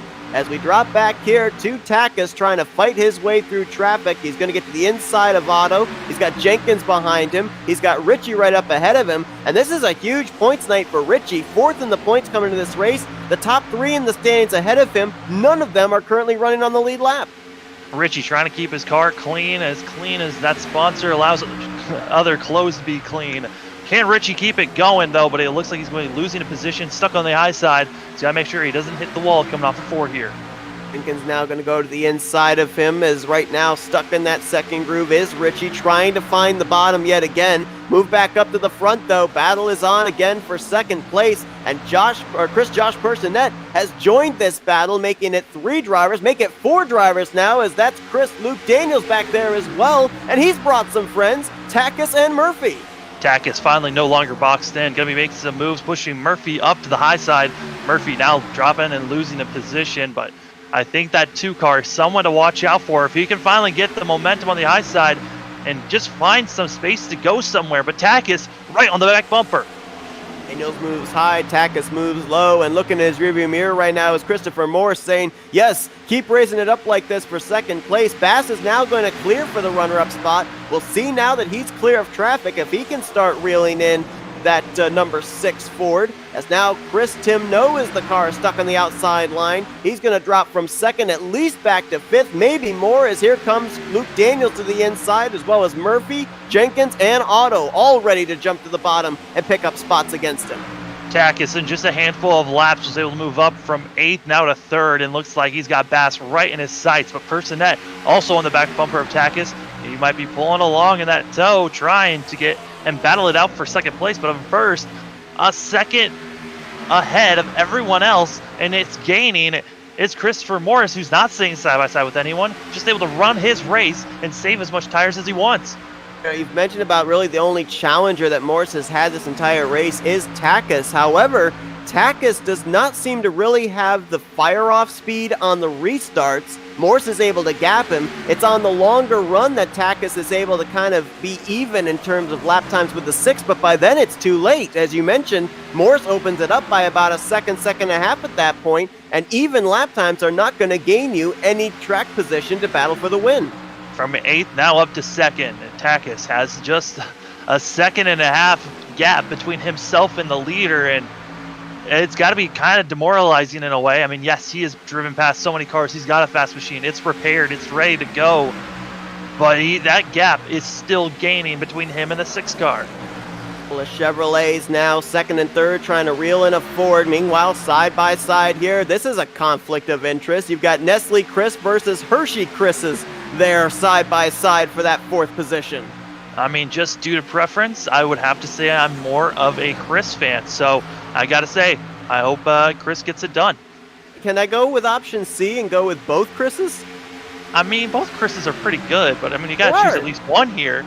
Well, come on, chocolate is chocolate, man. Doesn't matter who makes it. That's true. It looks like it will be Personette that will take the position around the outside, but when we have these battles side by side, it really stacks everybody else up. You've got Chris Philip Murphy, Chris Cody Jenkins back here, Chris Otto as well. And how about Chris Jonathan Leach? I mean, if we were to look at a driver that maybe is the sleeper here tonight that we haven't talked a lot about, but boy, he's up here towards the end, it would have to be that 48 right now in that 10th position. Yeah, I mean, you said before the broadcast, he's kind of the guy you thought could possibly be someone who should win this race in a way, as he is still stuck behind this whole entire pack. Basically, this pack is everyone that's trying to catch back up to our leader of Morris, and Morris still gapping, now 3-second gap to second place. Just to give everybody a little bit of a history lesson that might be wondering, I mean, right now this track is known as the Chrysler Motor Speedway, but back in the day it was known as Chrysler Motor Speedway. So, I mean, you know, that's why this is the house that Chris has built. And whoa, did we have an incident just up ahead there? I saw some smoke, and I think it was Luke Daniels darted up to the outside. I don't know if someone had an issue. It might have been the 18 of Chris Cody Jenkins. I'm going to take a look, but I believe Jenkins got into the wall, and that's what jacked everyone else up. Yeah, that right side is pancaked. And just looking at the 18, it was in the entrance of turn number 3. I think he just came in a little bit tighter than ever. Oh, actually got into the 3 machine. That's what jacked everyone else up. Yeah, there you see the rear end damage on Chris Philip Murphy. Boy, we probably really dodged a bullet there. I don't know how Murphy saved that 3 machine, but with that slide, it's going to wear down those tires. But that 3 machine should not be running still, but somehow still able to keep it straight and up to 7. It's like I don't know if you look back at the replay, it looked like he might have also gotten the wall. I see some pretty good damage on the right side of his Chris Weiser Chevrolet. Now, it looked like most of the damage that was during that was getting bumped in the rear end by the 18 and then getting a little bit of help to stream back up from the 18. So the right side, a little bit of damage on the front end, but that's about it. Well, the 2 drivers that were involved in that, they're paying for it right now. Chris Cody Jenkins is now fallen back to 10th. You can see there that Chris Philip Murphy about to lose 8th to Chris Edwards. But back up towards the front, it is a dogfight between a couple of Camaros for that 2nd position. You've got Bass in the 97, Takis in the 46, Personette in the 26. This all still going on, nearly 3.5 seconds back from race leader Christopher Morse. You still have the Candies battling it out to figure out who's going to have 4th, but Bass easily made the pass by Takis, and I don't know if Takis might have used up his stuff or Bass has been saving, but that pass looked way too easy, but Takis now back on the fight. And that last time by, ironically enough, Chris Bass was actually faster than Christopher Morse by about a 10th. This time, though, He's going to lose a 10 Caution is to the out. 6. And oh boy, it looks like it might have been the 3 car. He's around on the front straightaway with oncoming traffic. I mean, based on the way that car spun out, you got to wonder if he got a little bit of help by someone. Looking at the 35 of Christopher Ritchie, I don't see any damage on his car, but it looked like he was really slowing down there. I don't know if he slowed to avoid the 3. They were side by side. I looked like Ritchie got under the 3 machine on the exit of 4, and then they got into one another, and then into the wall. So both those machines have heavy damage, but the 3 got the worst of it. 3 car has been a pinball here on this last run, and there you see the contact. And so now with Ritchie getting involved in a wreck, that means that the top 5 in points have all been involved in some kind of an incident here tonight. Christopher Tack is, of course, having the pit road incident that brought out the first caution, not able to get onto pit lane. So, boy, I'll tell you what, Chrysler Motor Speedway is definitely taking numbers tonight. Looking at the fuel window for these drivers that we've seen so far, it's 52 laps that we've seen drivers go the furthest. I don't know if you can go any further than that, and it's going to be longer than 52 laps for these drivers, so something to watch out for. Also, you got to think, what if there's a green-white checkered at the end of this thing? Well, I see some of these guys hitting pit road, and I'm not sure I agree with the strategy of coming the first time pits are open. I like what the 6 is doing. I think he might come to pit road maybe on the last lap of pacing, making sure that he's going to have as much fuel as possible, to your point. Maybe making sure he has enough for a green-white checkered. I mean, we're more than likely going to be going back green with about 60 laps to go. Maybe try and save 10 laps. However, is the other strategy that maybe Morse is thinking is, I'm going to keep this track position. I'm not going to come to pit road this time under this caution, because I think there's going to be another caution in the next 15 to 20 laps. Surprise, surprise, Chris Noblet in second on my information that I have. Don't know if this is right or not, but yes, it is. He stayed out. He was still on the lead lap when that caution came out, and he stays out along with race leader Morse. So something different strategies being thrown out with both the 6 and the 17 staying out, and Bass being the first car that came down pit road to be coming out. Talk about soldiering on. Chris Hubka had an early issue in this race. He's still out there without a hood. He's going to be the free pass car when we go back green in the 16th position. So, tremendous job of at least just keeping himself in it. And this car could be destined for a top 15, maybe top 10 run, depending on if we get any more cautions and how they fall. As Morse is now to pit road, Noblet's going to stay out in the 17. So he'll get... nope, I'm sorry. He is on pit road. Coming in. So the only risk that Chris Morris has about coming in one lap later than everyone else is that he's going to be starting in the back, where all the danger's been at. So going back there, he's not going to be safe anymore, where he was just up front by himself. So Morris has to be careful going through traffic, and it's going to be our time to see how does that car feel in traffic for that 6 machine.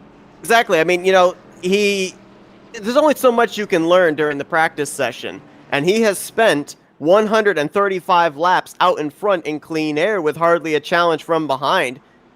When he's back there in traffic, that car is going to feel a lot different than it did here for the first half of this race. So we'll have to see. I mean, we saw Takas. Yeah, he was able to fight his way through the field, but it took him some time doing it. And there was a lot of side-by-side racing around him. So I agree with you. This is a very interesting strategy, and we'll see if it pans out, because that 6 is going to be restarting back around the 10th position, back in what's been the Hornet's nest all night long. You're going to have to wait and see how and if Chris Morris can get back out front. But Chris Bass, the one leading the pack with Chris No also up there with them. These are 2 machines that have been just slowly working their way up front, and it's finally worked out.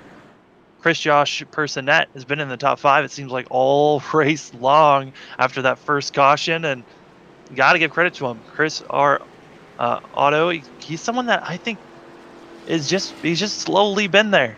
That 88 machine started up front, and it's just been lingering in the top 10 all race long.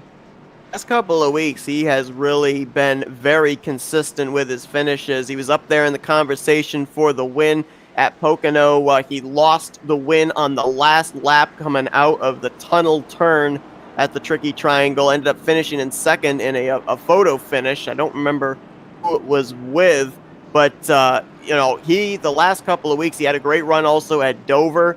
And so this guy has definitely come on strong the last couple of weeks, looking good here again tonight and back in the conversation for the win. I'll tell you what I'm going to be interested in is, we've been talking about Bass, we've been talking about we've been talking about Takis when they're up there in second, trying to reel in the 6 of Morse. Well, Morse has been able to pull away, and nobody's really been able to reel him in. With Chris Bass out in front here, Tim No as well, if they're able to get a big gap by time the 6 fights his way up to second place, does the 6 have a strong enough long run car to reel in whoever the race leader is at the time? I mean, starting back at 10th, it's going to take about 8 to 10 laps. If we just calculate on how we saw Takis get through the field, it might take about 10 to 15 laps for that 16 machine to get back up front. As pace car pulls off, we're going to be going green at this time by. So are any of these drivers going to try and stretch it to the end, or do they feel a caution is going to break everything up as Chris Bass gets away by about a car length over No? No's going to slot down into second place easily as the battle's going to be for around the 3rd position going into 1.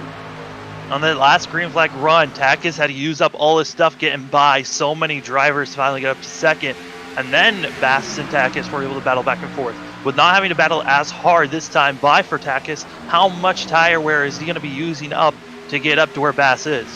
Almost 3 wide going into 3 there as Morse makes a pass on Jenkins and Daniels.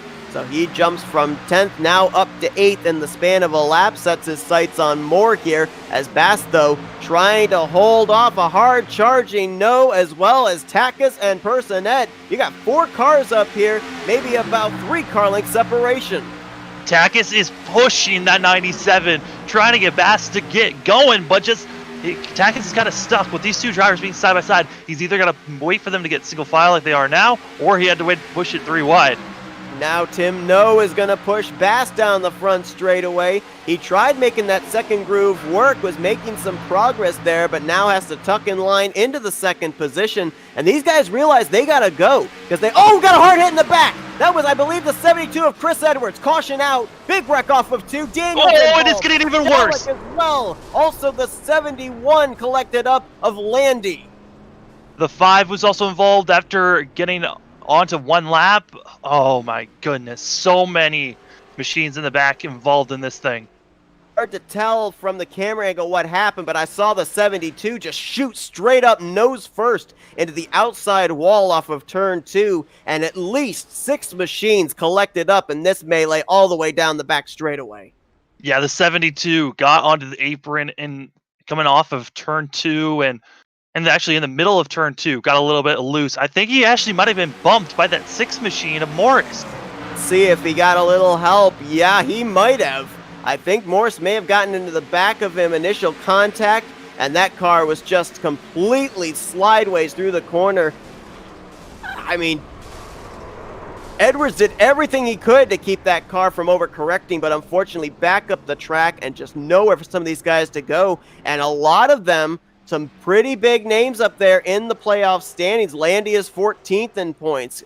We've got, of course, Edwards, who's trying to get himself up in the playoff standings, and Luke Daniels in the 2, who had nowhere to go, came in the 16th position in the playoff points. Looking as pits are happening right now, some drivers are coming into the pits. Personette came in, Jenkins, also the 98 came in, as well as the 48. So a couple of machines coming in, but we have, I believe, 5 drivers that stayed out, and Morris is one of them in 4th.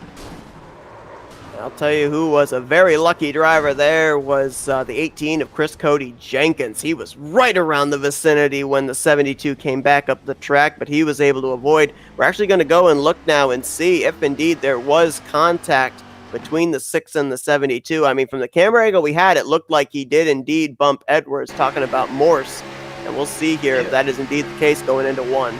Yeah, it was really close. It's hard to tell if they really did touch or if it was net code or if the 72 just got a little loose. I mean, entering the corner, there was possibly some bumping going on there, but that's the only place I really could think that there was contact.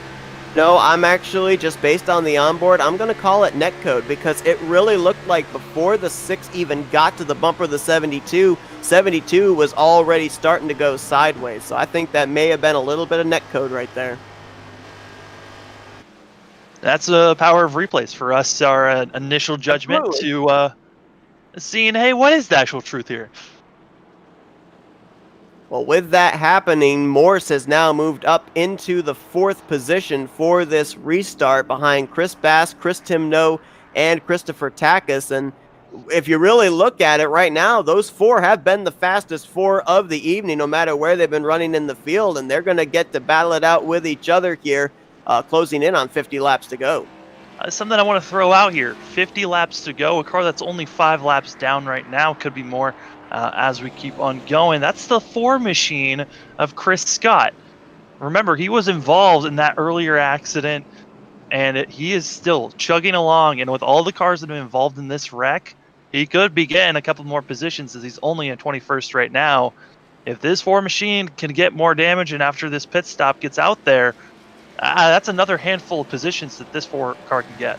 Absolutely. He's going to pass Chris Edwards, who has taken his car behind the wall. And even though Scott sustained a lot of damage after his hit between himself and Christopher Salm, a lot of other drivers had some hard licks in that wreck, including the 2 of Chris Luke Daniels, the 5 of Chris Hubka. So you're absolutely right. I think the 24 of Chris Stevens Salk as well is a driver that he's already passed that had a lot of damage. So still foraging on, almost into the top 20.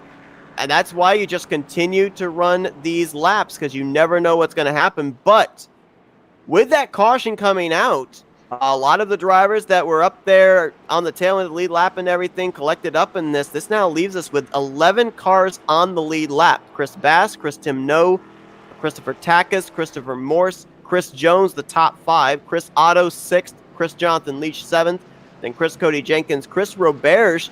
Isn't Roberge like 2 or 3 laps down not too long ago? And now he's up on the lead lap in 9th. Chris Noblet completes the top 10, and right now the last car scored on the lead lap is the 26 of Chris Josh Personette. But still, out of all the drivers that took the green to start this race, 25 of them are still on the track. And with us closing in to the final 50 laps, you kind of get the feeling we have not seen the race of attrition come to a close. We're expecting to probably see another yellow or 2 before this thing is over. I mean, Noblet started this race, was the car all the way in last place, completely off pace. Now it finds himself in the top 10. But yeah, this is one of the more crazier things. Another thing to put into factors is how much fuel can you save? Because we are right on the brink of, if you are trying to save as much fuel, you might be able to make it here to the end, but it is going to be very risky to keep going the way that the drivers are going now. Going green with 56 laps to go, the furthest we've seen a driver stretch it on fuel, and that was with the aid of a couple of pacing laps under caution as well, was Chris Thomas Faddis. He made it 52 laps. So can anybody save enough to make it to the end? Or, you know, as we said, we may not have seen the last caution, so there may not be any need to try and save fuel right now. Yeah, the last car that is pit up front is going to be Chris Otto, and he's in 5th, but starting up front, it's going to be Chris Bass, and Bass has a lot of hungry cars behind him, as he's also got Morris and Takis right there, right behind one another. Takis moves into 2nd, Morse into 3rd. That drops No back to the 4th position. Side by side behind them, Chris Jonathan Leach and Chris Cody Jenkins. And right now, the situation looking very good for that 48 car playoffs-wise, because Chris Luke Daniels was, of course, caught up in that incident. He's 4 laps down in 19th. And also, Chris Thomas Faddis still finds himself trapped 1 lap down, currently in the 16th position. So when all is said and done, we could see that 48 up inside of the top 16 playoff standings when we get to Watkins Glen. Yeah, Faddis was in the pits for quite a long time, but finally got going right when we got green. But up front, the top 3, it's Chris Bass, Christopher Takis, and Christopher Morris. And I gotta say, Morris looks like the most hungry driver out there, but Takis has been trying to fight up to get to first place almost all race long. We know that if Morse is going to make a pass, he's either going to have to make an early move on the straightaway, or maybe try and reel in that second groove through the corners, because there's no doubt about it, the 97, the 46, they're not going to give up the bottom if they can help it. Doesn't look like Takis has much choice. He tried to block Morris going into 3, couldn't do it. Morris was there, and he's going to move into the runner-up spot. Morris just stayed on the bottom and never thought about coming up. Takis dropped down just a little bit too late and wasn't there for the block. Now, Morris only has one more drive before he's back in the first place, where he has been almost all race long. He just faded back due to the last couple of cautions and pits. They're back. You've got a battle brewing for 6th place. That's where Chris Jones tries to hold off the 48 of Chris Jonathan Leach, and maybe the comeback driver of the race, as we said, that Chrissy D Ford Mustang of Chris Roberge, who all the way back on, I think it was lap 20, got involved in a 3-car wreck with himself, the 24 and the 25. He fell a lap down due to the damage that he still has there on the back of his Ford, but he has been able to soldier on. He's gotten some wave arounds, gotten some free passes. He's back on the same sequence as the race leaders, inside the top 10 in 10th place. Still in the top 10, and really is just waiting for the cars in front of them to start making mistakes. Save your tires is the best option for that. But back up front, it looks like Morris, right on the back bumper of Bassett, could be making this pass here on the backstretch. Was able to make the pass on Takis on the back straightaway a couple of laps ago. You see him run a little wide there off of 2. Might have been trying to get a little bit more straightaway speed than his car was able to give him. Almost pushed up into the wall, as he'll have to try again here in 3 and 4. And it could be attributed to the fact of him running in the draft of the 97. He may be getting that tight sensation off the corner. Could be just coming in with way too much speed as they're coming up to lap traffic. Gotta hope that the lap traffic kind of gets out of the way for these guys. That was the 4 of Chris Scott, who just got out of the way of everyone else. But now you're seeing Morris on the bottom. He really is able to turn his car down to the inside off the corner. Most everybody else kind of drifts up off the corner. And Morse down there with 2 tires on that blue line, pushes up the track a little bit, but clears Bass for the lead. Move the 6 car back up to P1 here at Chrysler. I gotta say, that 6 machine, making it look like he can just last longer than everyone else, might be because of that sponsor. The blue ovals are moving forward. The Chevy bow ties are falling back, as Chris Timno just moments ago got around Christopher Takis, moving him back to 4th. Now he's going to try and reel in the 97 of Chris Bass for that 2nd position, but right now, sails in the wind for the 6 car of Christopher Morse. The last thing he wants to see right now, I think, would be a caution to bring everybody back to his back bumper, but we're closing in on maybe this thing going green to the end. Is there anyone you're seeing back there that might have backed their pace down enough to see if they can make it on fuel? Right now, Chris Otto is the only one that I could think of that could. He's the furthest up of the drivers that pit last time. Also, Christopher Reese, one of those drivers that came in, was one of the last people to pit, but he is 2 laps down. So I don't know if Reese really has, even if all the drivers pit in front of him, if he'll even have the pace to stick up with the drivers that are running right now. Yeah, right now, the drivers that came to pit road under the last caution that could try and do the strategy of making it to the end. You mentioned Otto, right now the highest of those in 5th. Chris Jonathan Leach, Chris Josh Personette, Chris Cody Jenkins, and Chris Roberge. Those would probably be the drivers we would look at. Maybe also the 17 of Chris Noblet. Everybody else stayed out under that last caution, so they've been out there from 18 to 21 laps. I don't think there's any possible way that they can make it the rest of the way without having to come down pit road and top off somewhere in the next 29 laps or so. I don't see how this race goes to the end green here. I mean, every single time we get close to pit stops, I mean, even when we were in the middle of pit sequence the first time, that was the longest we've ever gotten to go before our pit stops were done with the full sequence, and there was an accident and a caution that came out that time. We haven't been able to go full pit sequence, and that's what we're going to have to wait and see if we can go. But these drivers, once their tires get to a certain mark, it's just hard for them to keep on racing as clean as they have been. They just start to drift up, or the car in front of you runs a little bit slower than what you think you should be going. If we do see a caution here, these final 45 laps, this might be the area where it'll take place. Chris Jonathan Leach, Chris Josh Personette, and Chris Cody Jenkins mixing it up from 6th back to 8th. Meanwhile, up at the front, all of a sudden, Chris Bass has found something because he's been able to close the gap back up between himself and Christopher Morse. Well, this is what Bass has been doing all race long. It's the first couple of laps, he shows some speed, and then he lingers back, saves his tires for the longer run, and this is the next about 5 to 10 laps that Bass is faster than Morris, and then after these about 5 to 10 laps, Morris just starts to gap on Bass. So this is Bass's chance to make the pass, put a little bit of a gap, so maybe he's ahead of Morris coming to the end and possibly chances to pit. And we got some connection issues for the race leader, Christopher Morse. He's actually disappeared from the broadcast. Chris Bass is now currently being scored as the race leader. And I don't know, did the 6 fall out completely? No, he is back now.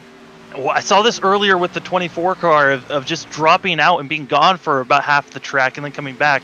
It's when they're gone for over a lap or two that you really got to worry, hey, is this car going to come back? But that is a very scary moment for the car that is, you're running down and faster than of where did they go? I mean, you were getting the draft from them and then they just disappear on you and you don't know where they're going to appear again. And it's a very scary moment where you kind of back off and wait. As Bell in the back for third, I think that was the 99 that got pushed down into the apron and into the inside wall.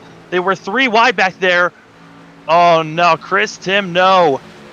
Absolutely got knocked into the inside wall as they were 3 wide. No, getting back to speed, but that was a hard lick for that 99 machine. Drops him back to the 10th position. Another driver up in the top 10 having connection issues. Jonathan Leach in the 48 car. I'm assuming it's connection issues. I don't know if he got a piece of a wreck back there or not. I went back to look, and it is connections for the 48. We don't know if he's going to be coming back, but he was having a good run, battling it out for 9th position at the time. So wait and see if the 48 comes back. But right now, it's not looking good. He's been gone for more than a lap. I don't know if that 48 machine is going to make it back into this race. You brought up the point about when the 6 blinked out for half a lap. That was half a lap of draft that Chris Bass did not have. What was about a 0.2 of a second gap when the 6 reappeared had opened up to 0.4 of a second. But it looks like Bass, now getting the draft again, is starting to reel Morse back in for the race lead. Update on the 48 machine. He is still not connected to the server. No one knows where he is at right now. He is still marked as 12th, now down to 13th. So have to wait and see when the 48 machine connects back. If he is gone for another lap or two, I think the server will then just kick him from the race.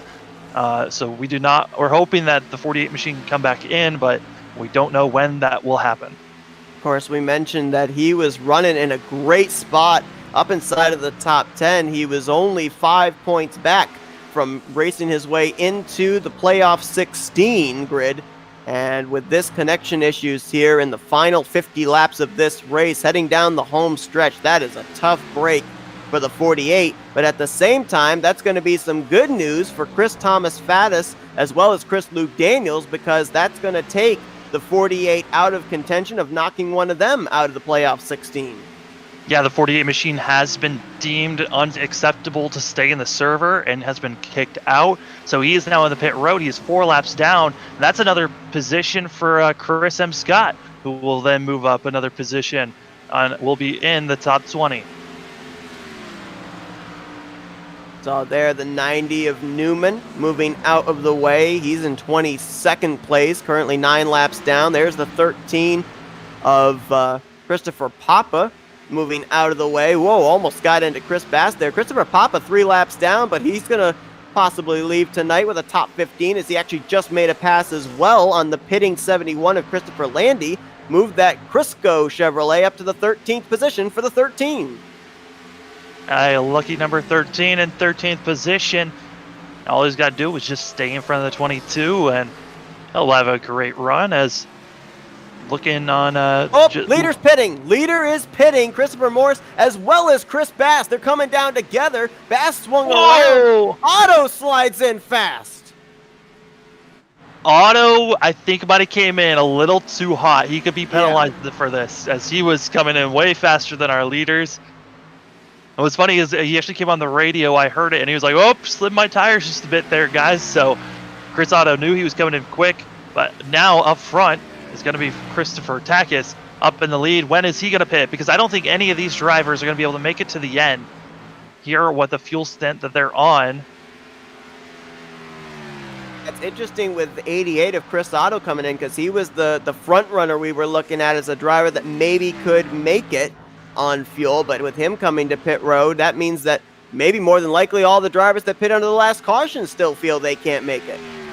Well, looking at that pit stop and where cars landed, Chris Bass just spun. He was coming off onto the track and spun while he was trying to enter back in. He is off the course, and he's actually going to back up, and that's going to be a caution.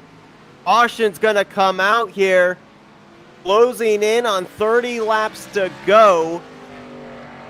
As Bass, as you mentioned, just completed his pit stop, spun out. The reason that they had to throw the yellow was he was backing up, and there were cars coming out of turn 2. They had to make sure that he wasn't going to get hit by anybody. And that had only 6 cars on the lead lap at the time.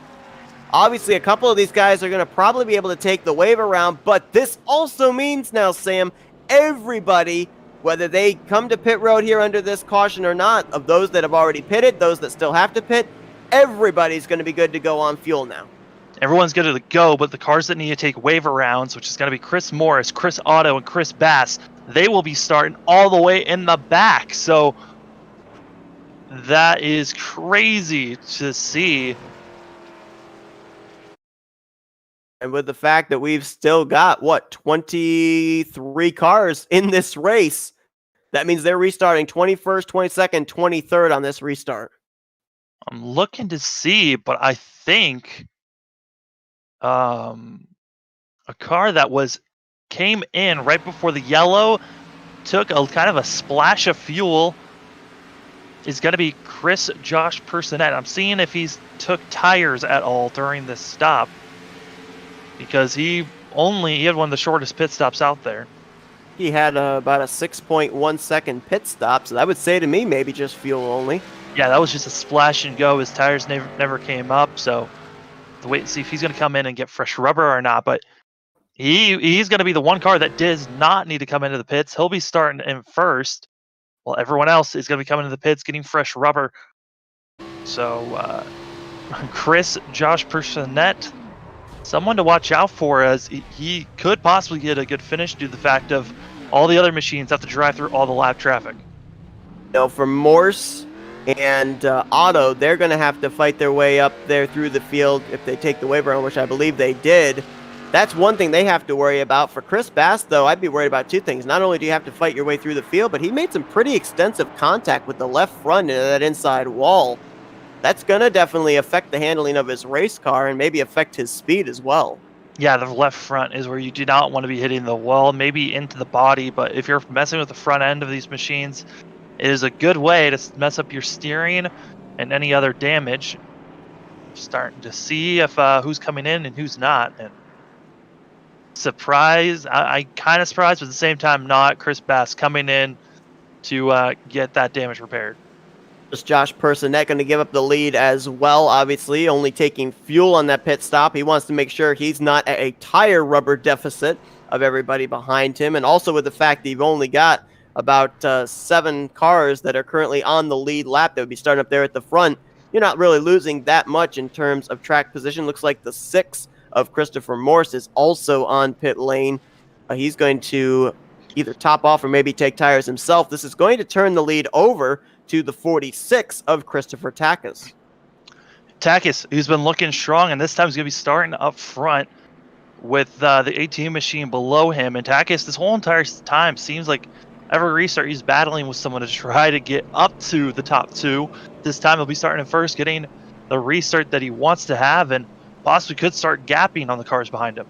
One driver that caught a big break there, you mentioned Morse, Otto, and Bass were all a lap down when that caution came out. Christopher Morse was the first car -1, so he was actually the recipient of the free pass, which is why we saw him come to pit road with the rest of the leaders like Personette and the 99 of Chris Timno. So he is going to be the free pass machine, did not have to take the wave around like we see the 80 of Chris Otto is going to have to, so he will not have to start all the way back at the rear of the field, will the 6. And the 6 machine is going to be starting in 8th position, so that's where we've seen the 6 start before, and it only took a couple of laps, maybe 10, 15 laps before that 6 machine was already back up front and challenging for the lead. So with less than 30 laps to go, that 6 machine is still someone to watch out for. There are 3 drivers that were involved in early issues that have done a tremendous job of battling back. One of them has got to be the 98 of Chris Roberge, who's going to be rolling off on this restart from the 4th position. Another driver would be Chris Noblet. You mentioned about earlier on, he was the first car we were looking at to maybe go a lap down during that first green flag run. He's up in 6th. And how about the 22 of Christian Heimlein? He was about 6 laps down in this race, down around the 27th, 28th position early on in this one. He's now running in the 13th position. Yes, he's 3 laps down, but he's up in the top 15 as he's continued to forage on here. And he's in line for a top 15 finish after what could have been a finish outside of the top 25.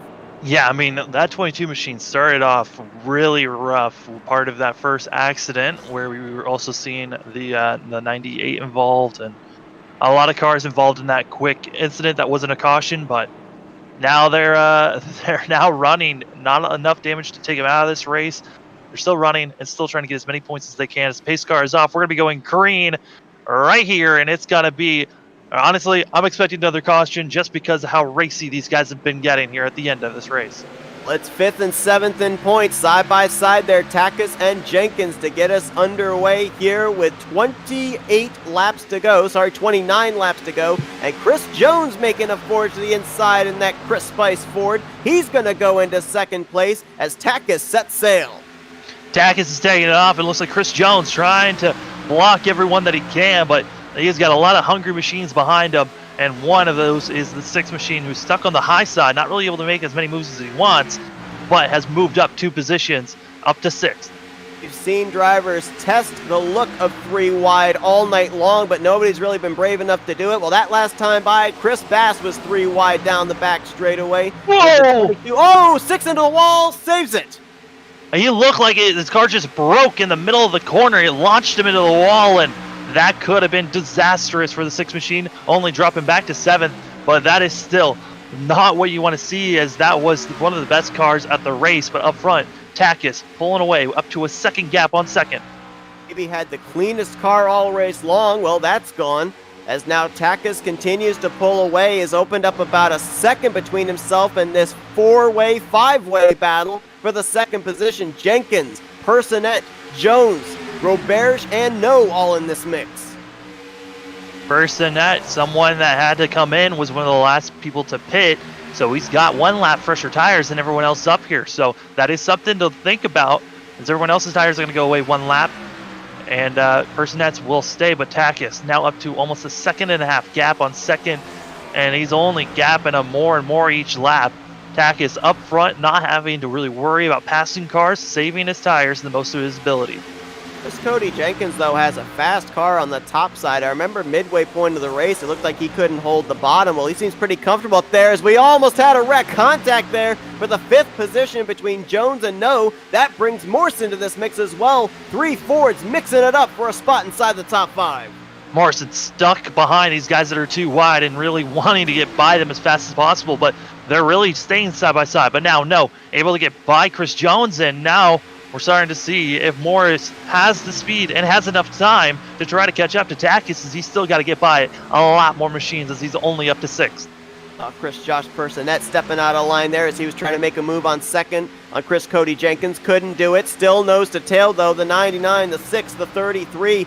As Morse wants to go, he's realizing the laps are ticking down. Look at him drive up there, get a little draft off of Chris M. Scott before driving it deep into 1. Really trying to just run a little bit higher. You cannot pass the car in front of you the way that they're running in the same line unless you're going to use your bumper to move them. And honestly, you usually don't see that at Charlotte, but Chris Jones able to get below the 6 machine. Another driver plagued by connection issues. This time it's the 88 of Chris Otto, who is up in the top 10. He's currently scored in 9th, but he has not reappeared on the scoring monitor. The last driver that had the issue, Chris Jonathan Leach, he's actually back on track, but he's 11 laps down in 22nd place. Yeah, Leach, who was up in the top 10, has dropped all the way back. Chris Otto, though, I'm hearing him in chat, but hearing him vocally talking, but his car not visibly on track, connection issues really hindering that 88 machine as he is just becoming more and more laps down. Right now he's 2 laps down, but still not on the scoring board. Just fell out of the top 10 into the 11th position, now to 12th. The guy that just passed him for the 11th spot. How about the 44 of Christian Shepherd? We talked about him earlier on in the race. He was up inside the top 5, kind of faded back. Now he's making a charge back up here in the running order. Yes, he's -2, but currently just outside of the top 10. Yeah, he's leading the cars that are down 2 laps. The next car that he can go after. Oh, the caution is out. Chris Jones. It's Chris Jones and Christopher Morse in the 6th. We're running at the time in the 4th and 5th positions. Oh, it looked like the 98 got a little bit loose off of turn number 4, and that's what caused all. Actually, I think he got a little bit of help from No. Lost some spots as well, did Roberts, dropping back to 5th, and this was up inside of the top 5 at the moment. It looked turn like 4 and down the back straightaway. that is one of the, again, one of the weirder accidents. As looked like so many cars involved. At the end there, the 3 machine, also a late car that got involved in the accident. He got a ton of damage. Oh, wow. Roberts almost had it saved, makes that little contact with Morse.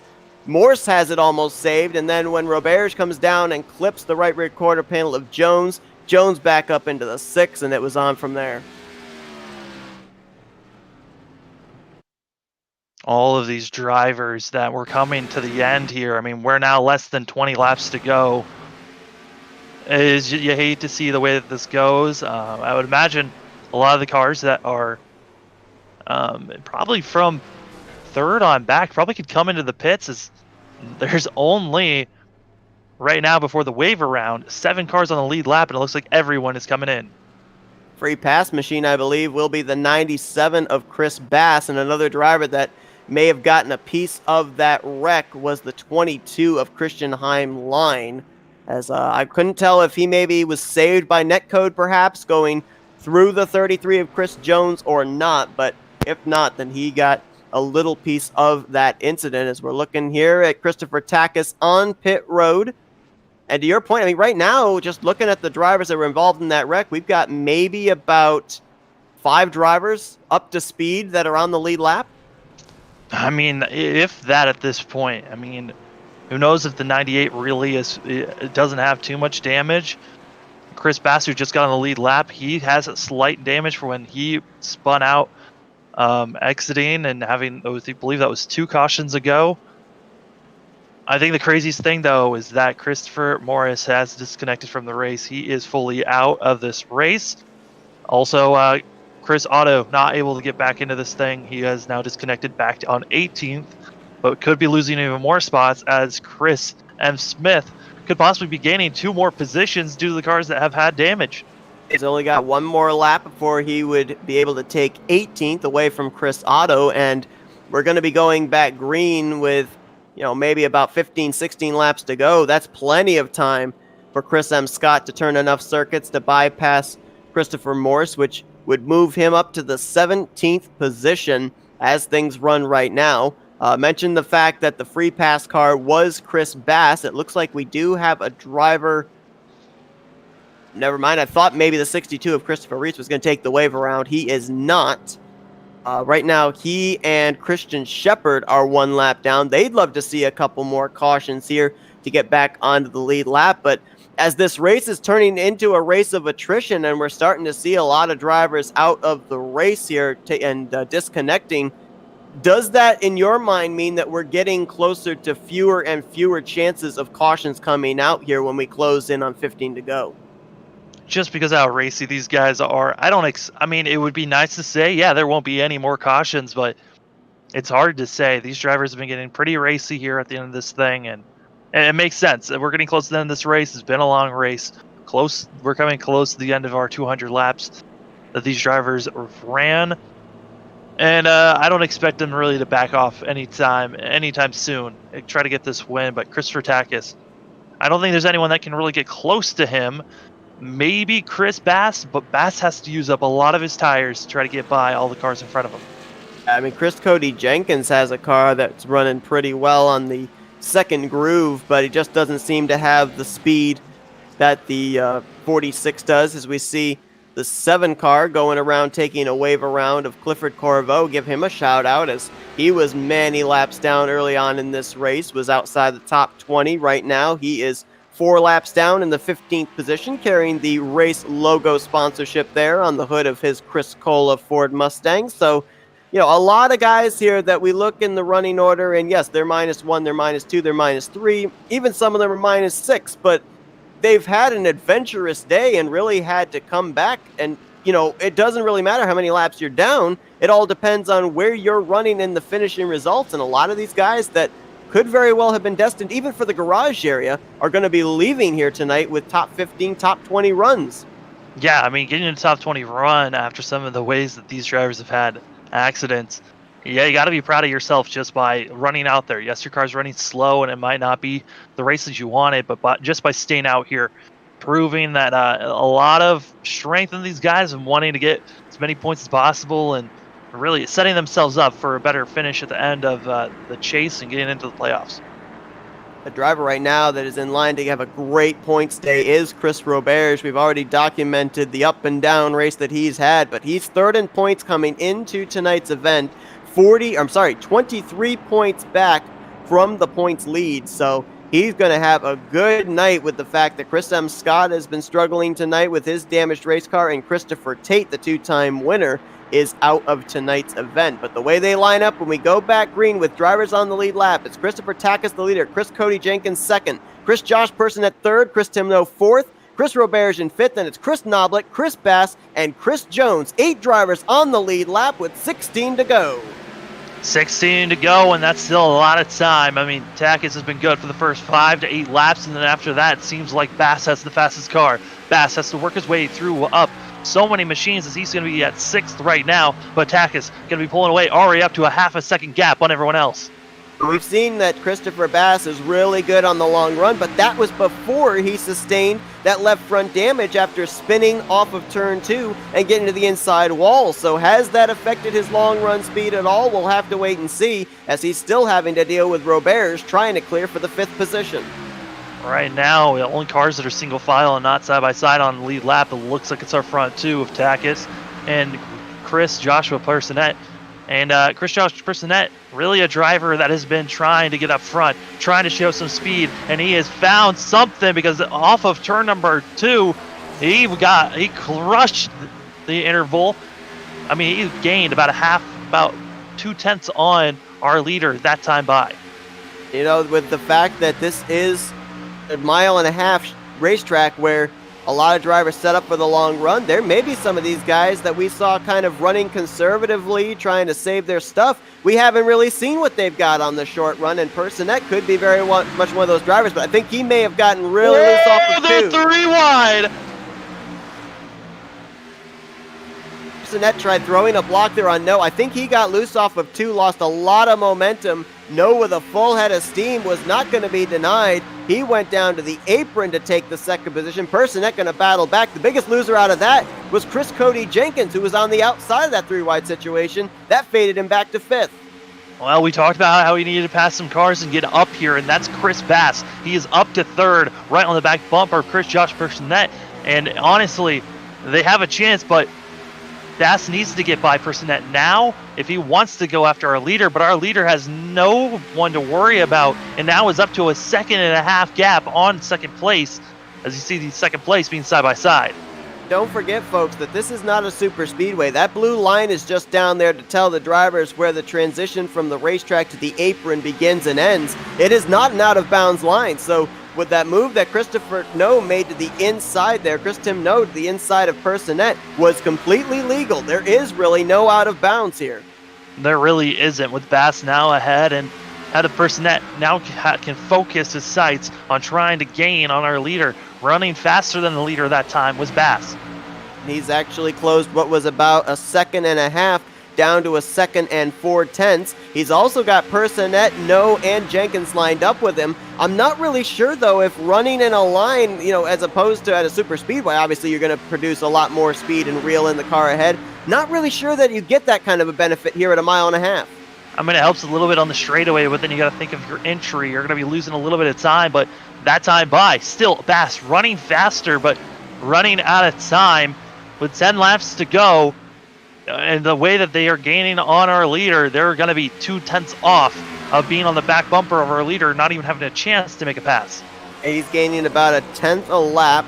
Right now, 1.4 seconds back, so he'd need 14 laps to even get to Christopher Tax's back bumper. And right now, he's about to have only 9 circuits around here to reel him in. So something's got to go wrong for that 46, I think, for Chris Bass to be able to reel him in. As right now, his focus is mostly, I think, on that 26 of Personette behind him. Takas, however, has been able to quickly pass some of the slower disabled machines. He's got nothing but clean racetrack ahead of him. He's just looking at hitting his marks and hoping that a caution does not come out here in these final 8 laps. Coming to 8 to go, coming across the line, and I got to give it up to Bass. He's now kind of started to gap a little bit, but No is the one who's going to be trying to make a pass on Personette for third. If No gets around, I think No's faster than Personette and could start to challenge Bass, which Bass does not want to see. Bass needs to see a clean race. And if Bass can get on the back bumper, catch some draft on that 46, that's where we could see a lot of this gaining, but Bass is kind of running out of time, coming to 7 laps to go. Saw right there, he tried to drive it in as deep as possible into 3. You saw some sparks flaring off of the right rear quarter panel as he brushed the wall into the entrance of 3. And this battle for third continues on. Those 2 candy cars cannot seem to get away from each other. Hershey's and Nestle's have been at each other all night long. They're continuing it here for the final spot inside the podium. I mean, they've been battling this strong for so long, but here's the thing. Bass has now gained so much time. That was almost 3/10 that lap. It is less than a second gap from second to first as we are coming to 6 to go. That time by, he was about a 1/10 and a half faster as Christopher Takas is about to enter into the 30-second lap times. Bass is still running 29.8, continues to close it up 9/10 of a second, but only 5.5 laps left to close in. If he gets into the draft, though, it might help him. Yeah, that is the main thing, but for him to get into the draft, he needs to be run just a little bit faster. He's just on the tail end of the draft. He's getting a little bit of a taste of it on that car. Bass needs to just continue running as fast as he is, but once again, like I brought up, he could be running out of time and be just 2/10 away from our leader at the end of this thing. Now 8/10 of a second separation from race leader Takas back to Bass. Takas ran that corner of turn 2 a little wider than I think he may have wanted to. Thought he might brush the wall. Christopher Takas, a former winner this season, taking the checkers at the Monster Mile, trying to be a 2-time winner along with Christopher Tate here this season, but he's still got 5 more circuits to try and hold off, make it 4 more circuits I should say, to hold off a hard-charging Bass who is now only 6/10 back. And now he's only a 10th faster that time. He needs to be 2/10 faster for the next 2 laps for him to have a chance to be on the back bumper, but the draft is helping. As you can see, once he gets a good run off the corner, the draft just helps that 97 get a pull down the straightaway. So the draft is now becoming a factor here. It could help this 97 get around the back bumper of the 46, but does he have enough speed and enough tires to make the pass? You're seeing it live on board with the 97 of Chris Bass, closing it up to about 4.5 car lengths now between himself and race leader Christopher Takas. And if he catches him within the vicinity of maybe 1.5 laps to go, I don't think we can yet count out Joshua Personette and Chris Timno back there. They could still be within striking distance if these two get side by side. They get side by side. They need to be side by side with at least a lap before the white, but they are still a half a second difference between first and second. There was no gain that lap, and that is not what Bass needs to see. He needs to continuously start to gain as we got 2 laps to go coming to the white this time. I mean, Bass needs to get closer. I think Takas brushed the wall off of 2. As we're seeing sparks come off of that 46, we're looking at the intervals to see how much of a difference, and it doesn't look like it hurt the 46 that much, but we'll have to wait and see. Coming across the line, white flag is in the air.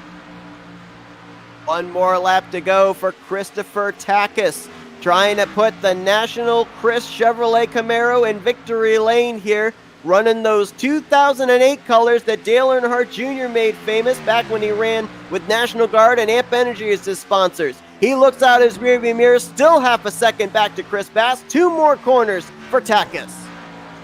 Takis coming off of turn number 4 is gonna get it done here tonight. That 46 machine looks so good. Finally got it done at the end.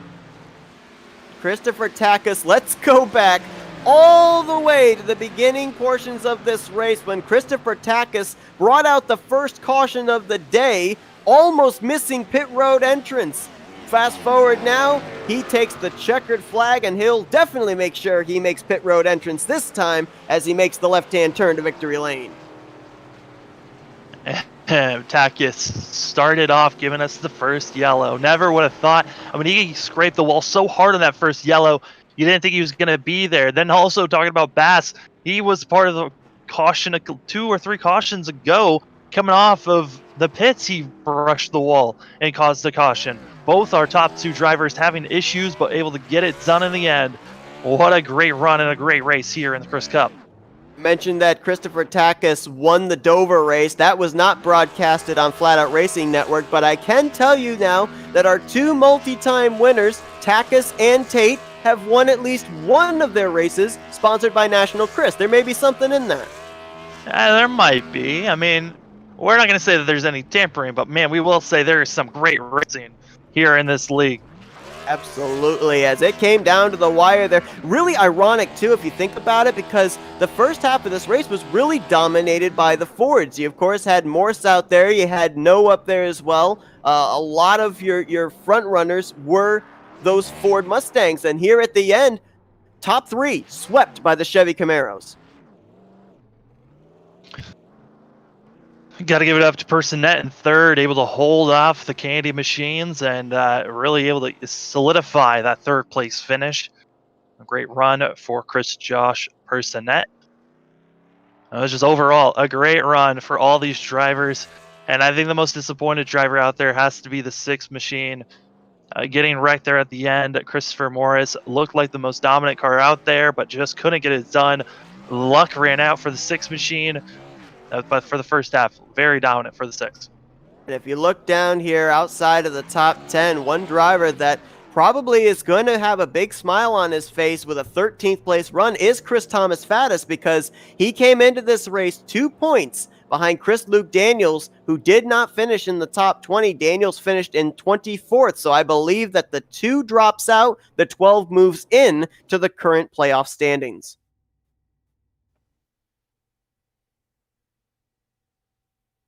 As we look at the remainder of the finish results, of course, Chris M. Scott, coming off of his win last week at Pocono, had that early issue there when he was running at the time in the 2nd position. He finishes in 16th, so that is a tremendous comeback finish for him. And, you know, another driver I think we could add to the heartbreak of this race is Chris Otto, who spent most of this race up inside the top 5.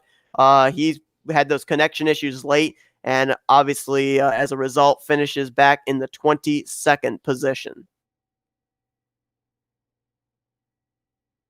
See if we have any of our top 3 finishers here on standby.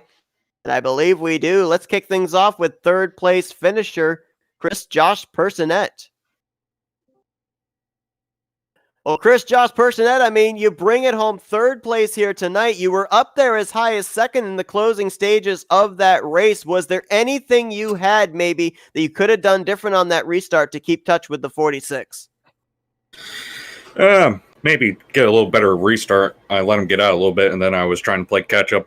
And then in 1 and 2, I just hit the apron, and that was the end of that. And from that point on, I was pretty much just playing defense. Try and finish it with the top 3. You know, obviously, when we're up here in the broadcast booth, we're able to kind of see something from a third-person standpoint. And the one guy, especially there in the second half of that race that you were around, was the 99 of Chris Tim No. You had a candy car. He had a candy car. Was there a little bit of a candy rivalry going on there? I don't know. Maybe it's something we could think about in the future. But I got to thank him, man. Tim Knoll, he raced me clean all race, and it was a great finish between us. Yeah, I mean, overall, this race, it looked like we had possible chances of some fuel strategy. Was there any fuel strategy out there that possibly you could have thrown out if we were able to stay green?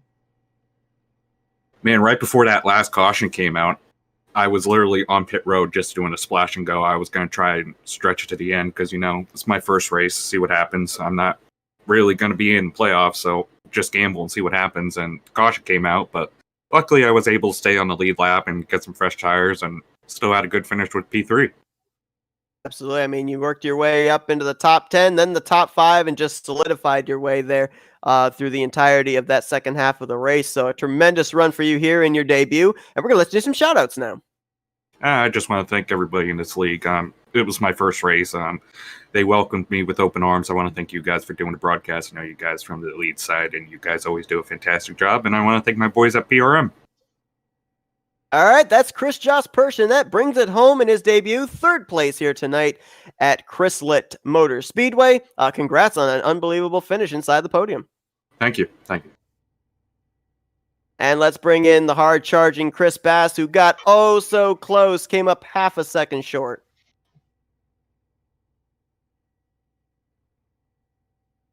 And we now have Chris Bass with us here. And Chris, I mean, boy, you gave it a heck of a run there in those final couple of laps. You closed up what was a 1.5 seconds down to half a second. What little more did you need right there? Was it more laps? Did you need more race cars? Did you need more tires? What little more did you need that would have gotten you to the back bumper of the 46? Not having the damage that I had spinning off of pit road would have helped. But no, he drove a great race. Take-Ax did a great job tonight. I don't know if I had anything for him. I ran it all out trying to catch him, and congrats to him. I also saw that early on in the race, you kind of started mid-pack, and you very slowly worked your way through the field. With pacing yourself for a long run, did that help you when we went into those 2 and 3 long green flag runs to be able to fight your way eventually up into the top 3? Absolutely. Yeah, saving the right front was everything tonight, and it really paid off when you could just pace yourself and just sit back and watch for a little bit and hope they come back to you. Yeah, I mean, Chris, this was one of the funner races to watch because you didn't know how you were going to get through the field. I mean, you always looked like you had a long run car just by saving up your tires as much as you did. How was it passing cars during this race? It's challenging at times. Some of the guys that didn't save early, they back up to you pretty quickly, and just picking and choosing where you caught them on the racetrack meant ruining the runs down the straightaways. So it's just all about picking and choosing where you can pass them at, and like I said, tires and track position were everything, and saving it at the end of the run there really helped throughout the night. We saw, based on the package here tonight, that if you were able to be in somebody's draft, especially on the straightaways, it would help you to be able to gain time. You were half a second there at the end behind the 46. Just how close do you think you would have had to have been to have the draft come into play to be able to get those big runs down the straightaway? When I closed up almost about half a second, I could really start to tell about midway down the backstretch, the draft would really pick up, and you would have to go into the corner, and you go in faster. You have to use more brake to get the car to turn. So, the draft did come into effect with the aero package that we have, but you had to be within half a second of somebody to really feel the effects of it. A tremendous fight from the back to the front several times for you here tonight. You bring it home in the second position, though, and we're going to let you do some shout-outs now. Yeah, I'd like to thank my uncle Jason Deal for building my unbelievable racing rig he's got here. He has a company called V1 Rotate Simulation Technology. I'd like to shout them out. I'd like to shout out Red Eye Designs, the primary on my car, and I'd like to shout out for Thorlo Socks. They're a great company as well. So I'd like to thank them all for the support. All my friends and family out there that watched tonight, hope you had a good time. And thank you for everything. Chris Bass brings it home. Runner-up here tonight. This keeps you up there in the playoff points as well. Congrats on a great run, and wishing you luck here in this all-star race that's going to be coming up on Thursday as well here at Charlotte. Awesome, guys. See you then. And let's bring in our race winner, Christopher Takas. And we do have him here. Christopher, I mean, we saw with that first caution, you had a little bit of trouble maneuvering your way onto pit road. We know, obviously, you found your way down this time to get to victory lane, but Man, you had to go into a couple of dogfights there to be able to wrestle that lead away. But then after that, smooth sailing. At 97 was closing in on you, though, on those final 10 laps. Were you at all worried about that? Him maybe getting there to challenge you for the win? No, not really. I mean, I know he was pushing, but we had been talking in the driver chat, and he had mentioned that he had some damage. So I knew that he was gaining, but I had a buffer sort of deal. So I just rode my own race and kept pushing. Obviously now this makes you a multi-time winner this season, along with Christopher Tate. Your first win came at Dover. How much more different is it to come to a track like this where it really is all about tire saving? Well, even Dover was a lot of tire saving too, but it's a lot shorter and kind of repetitive track because turn 1 and 2 there and 3 and 4 are the same idea kind of. And then you come here and 1 and 2, you can drive it in a little harder than you can 3 and 4. But definitely both are tire saving tracks, so you have to keep that in mind while you're running the 200 laps. Yeah, I mean, Christopher, it looked like it was going to be a battle between you and Morris at the end, but it switched up with you having been able to, with Morris being taken out and you being up front. How easy was it saving fuel being up front instead of having to challenge all the way up? It seemed like most of the race you were going through the field.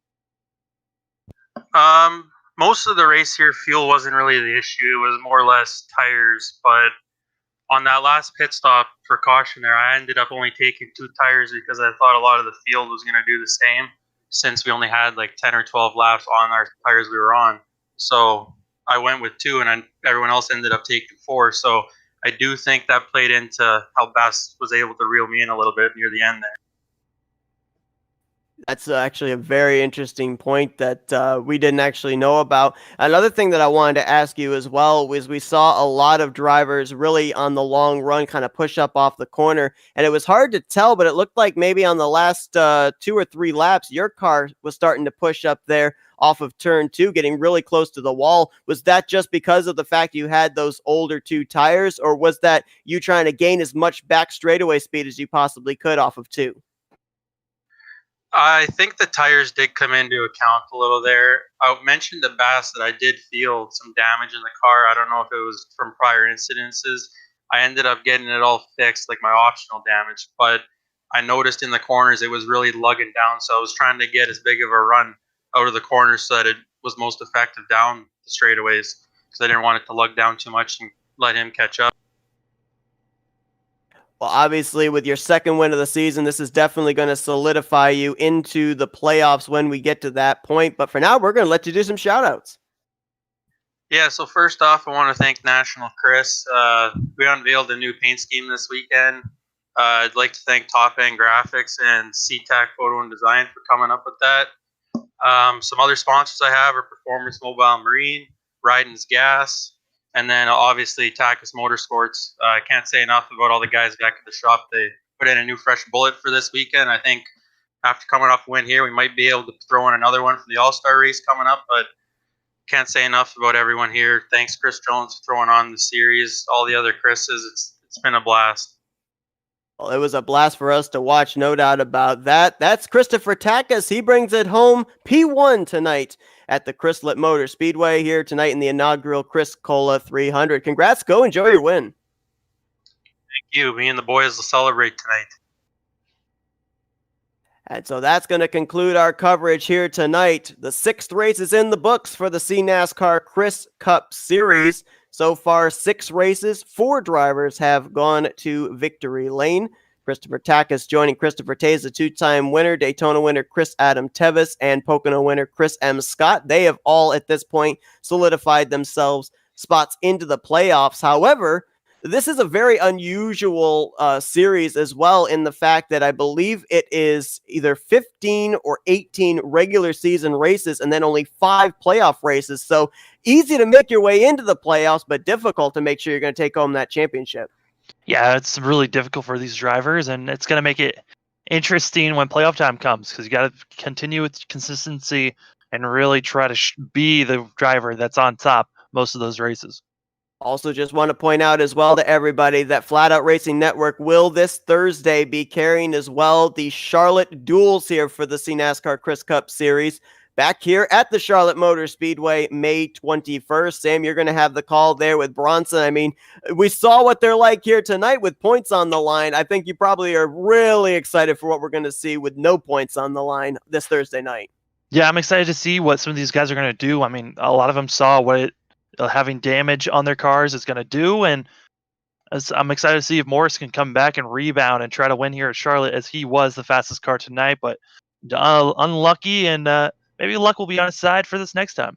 Absolutely. Well, the night is over for the drivers of the cNASCAR Chris Cup Series, but our work is not done, Sam. For everybody that wants to tune into some more racing here tonight, Sam and I are going to have the call over at Montreal Road Course for the Andrew Schwartz Fans Loud and Proud 150K. That's going to be for the FTF Grand National Series presented by Splash and Go, and it goes green at 10 p.m. Eastern Standard Time, so just about half an hour away before we go road course racing just a little north of the border. But Sam, as always, I know we've got another broadcast coming up, but thanks for joining me here tonight for this Chris Cup Series race. Always a pleasure. Now we got to get ready for that next broadcast. It's going to be a fun one.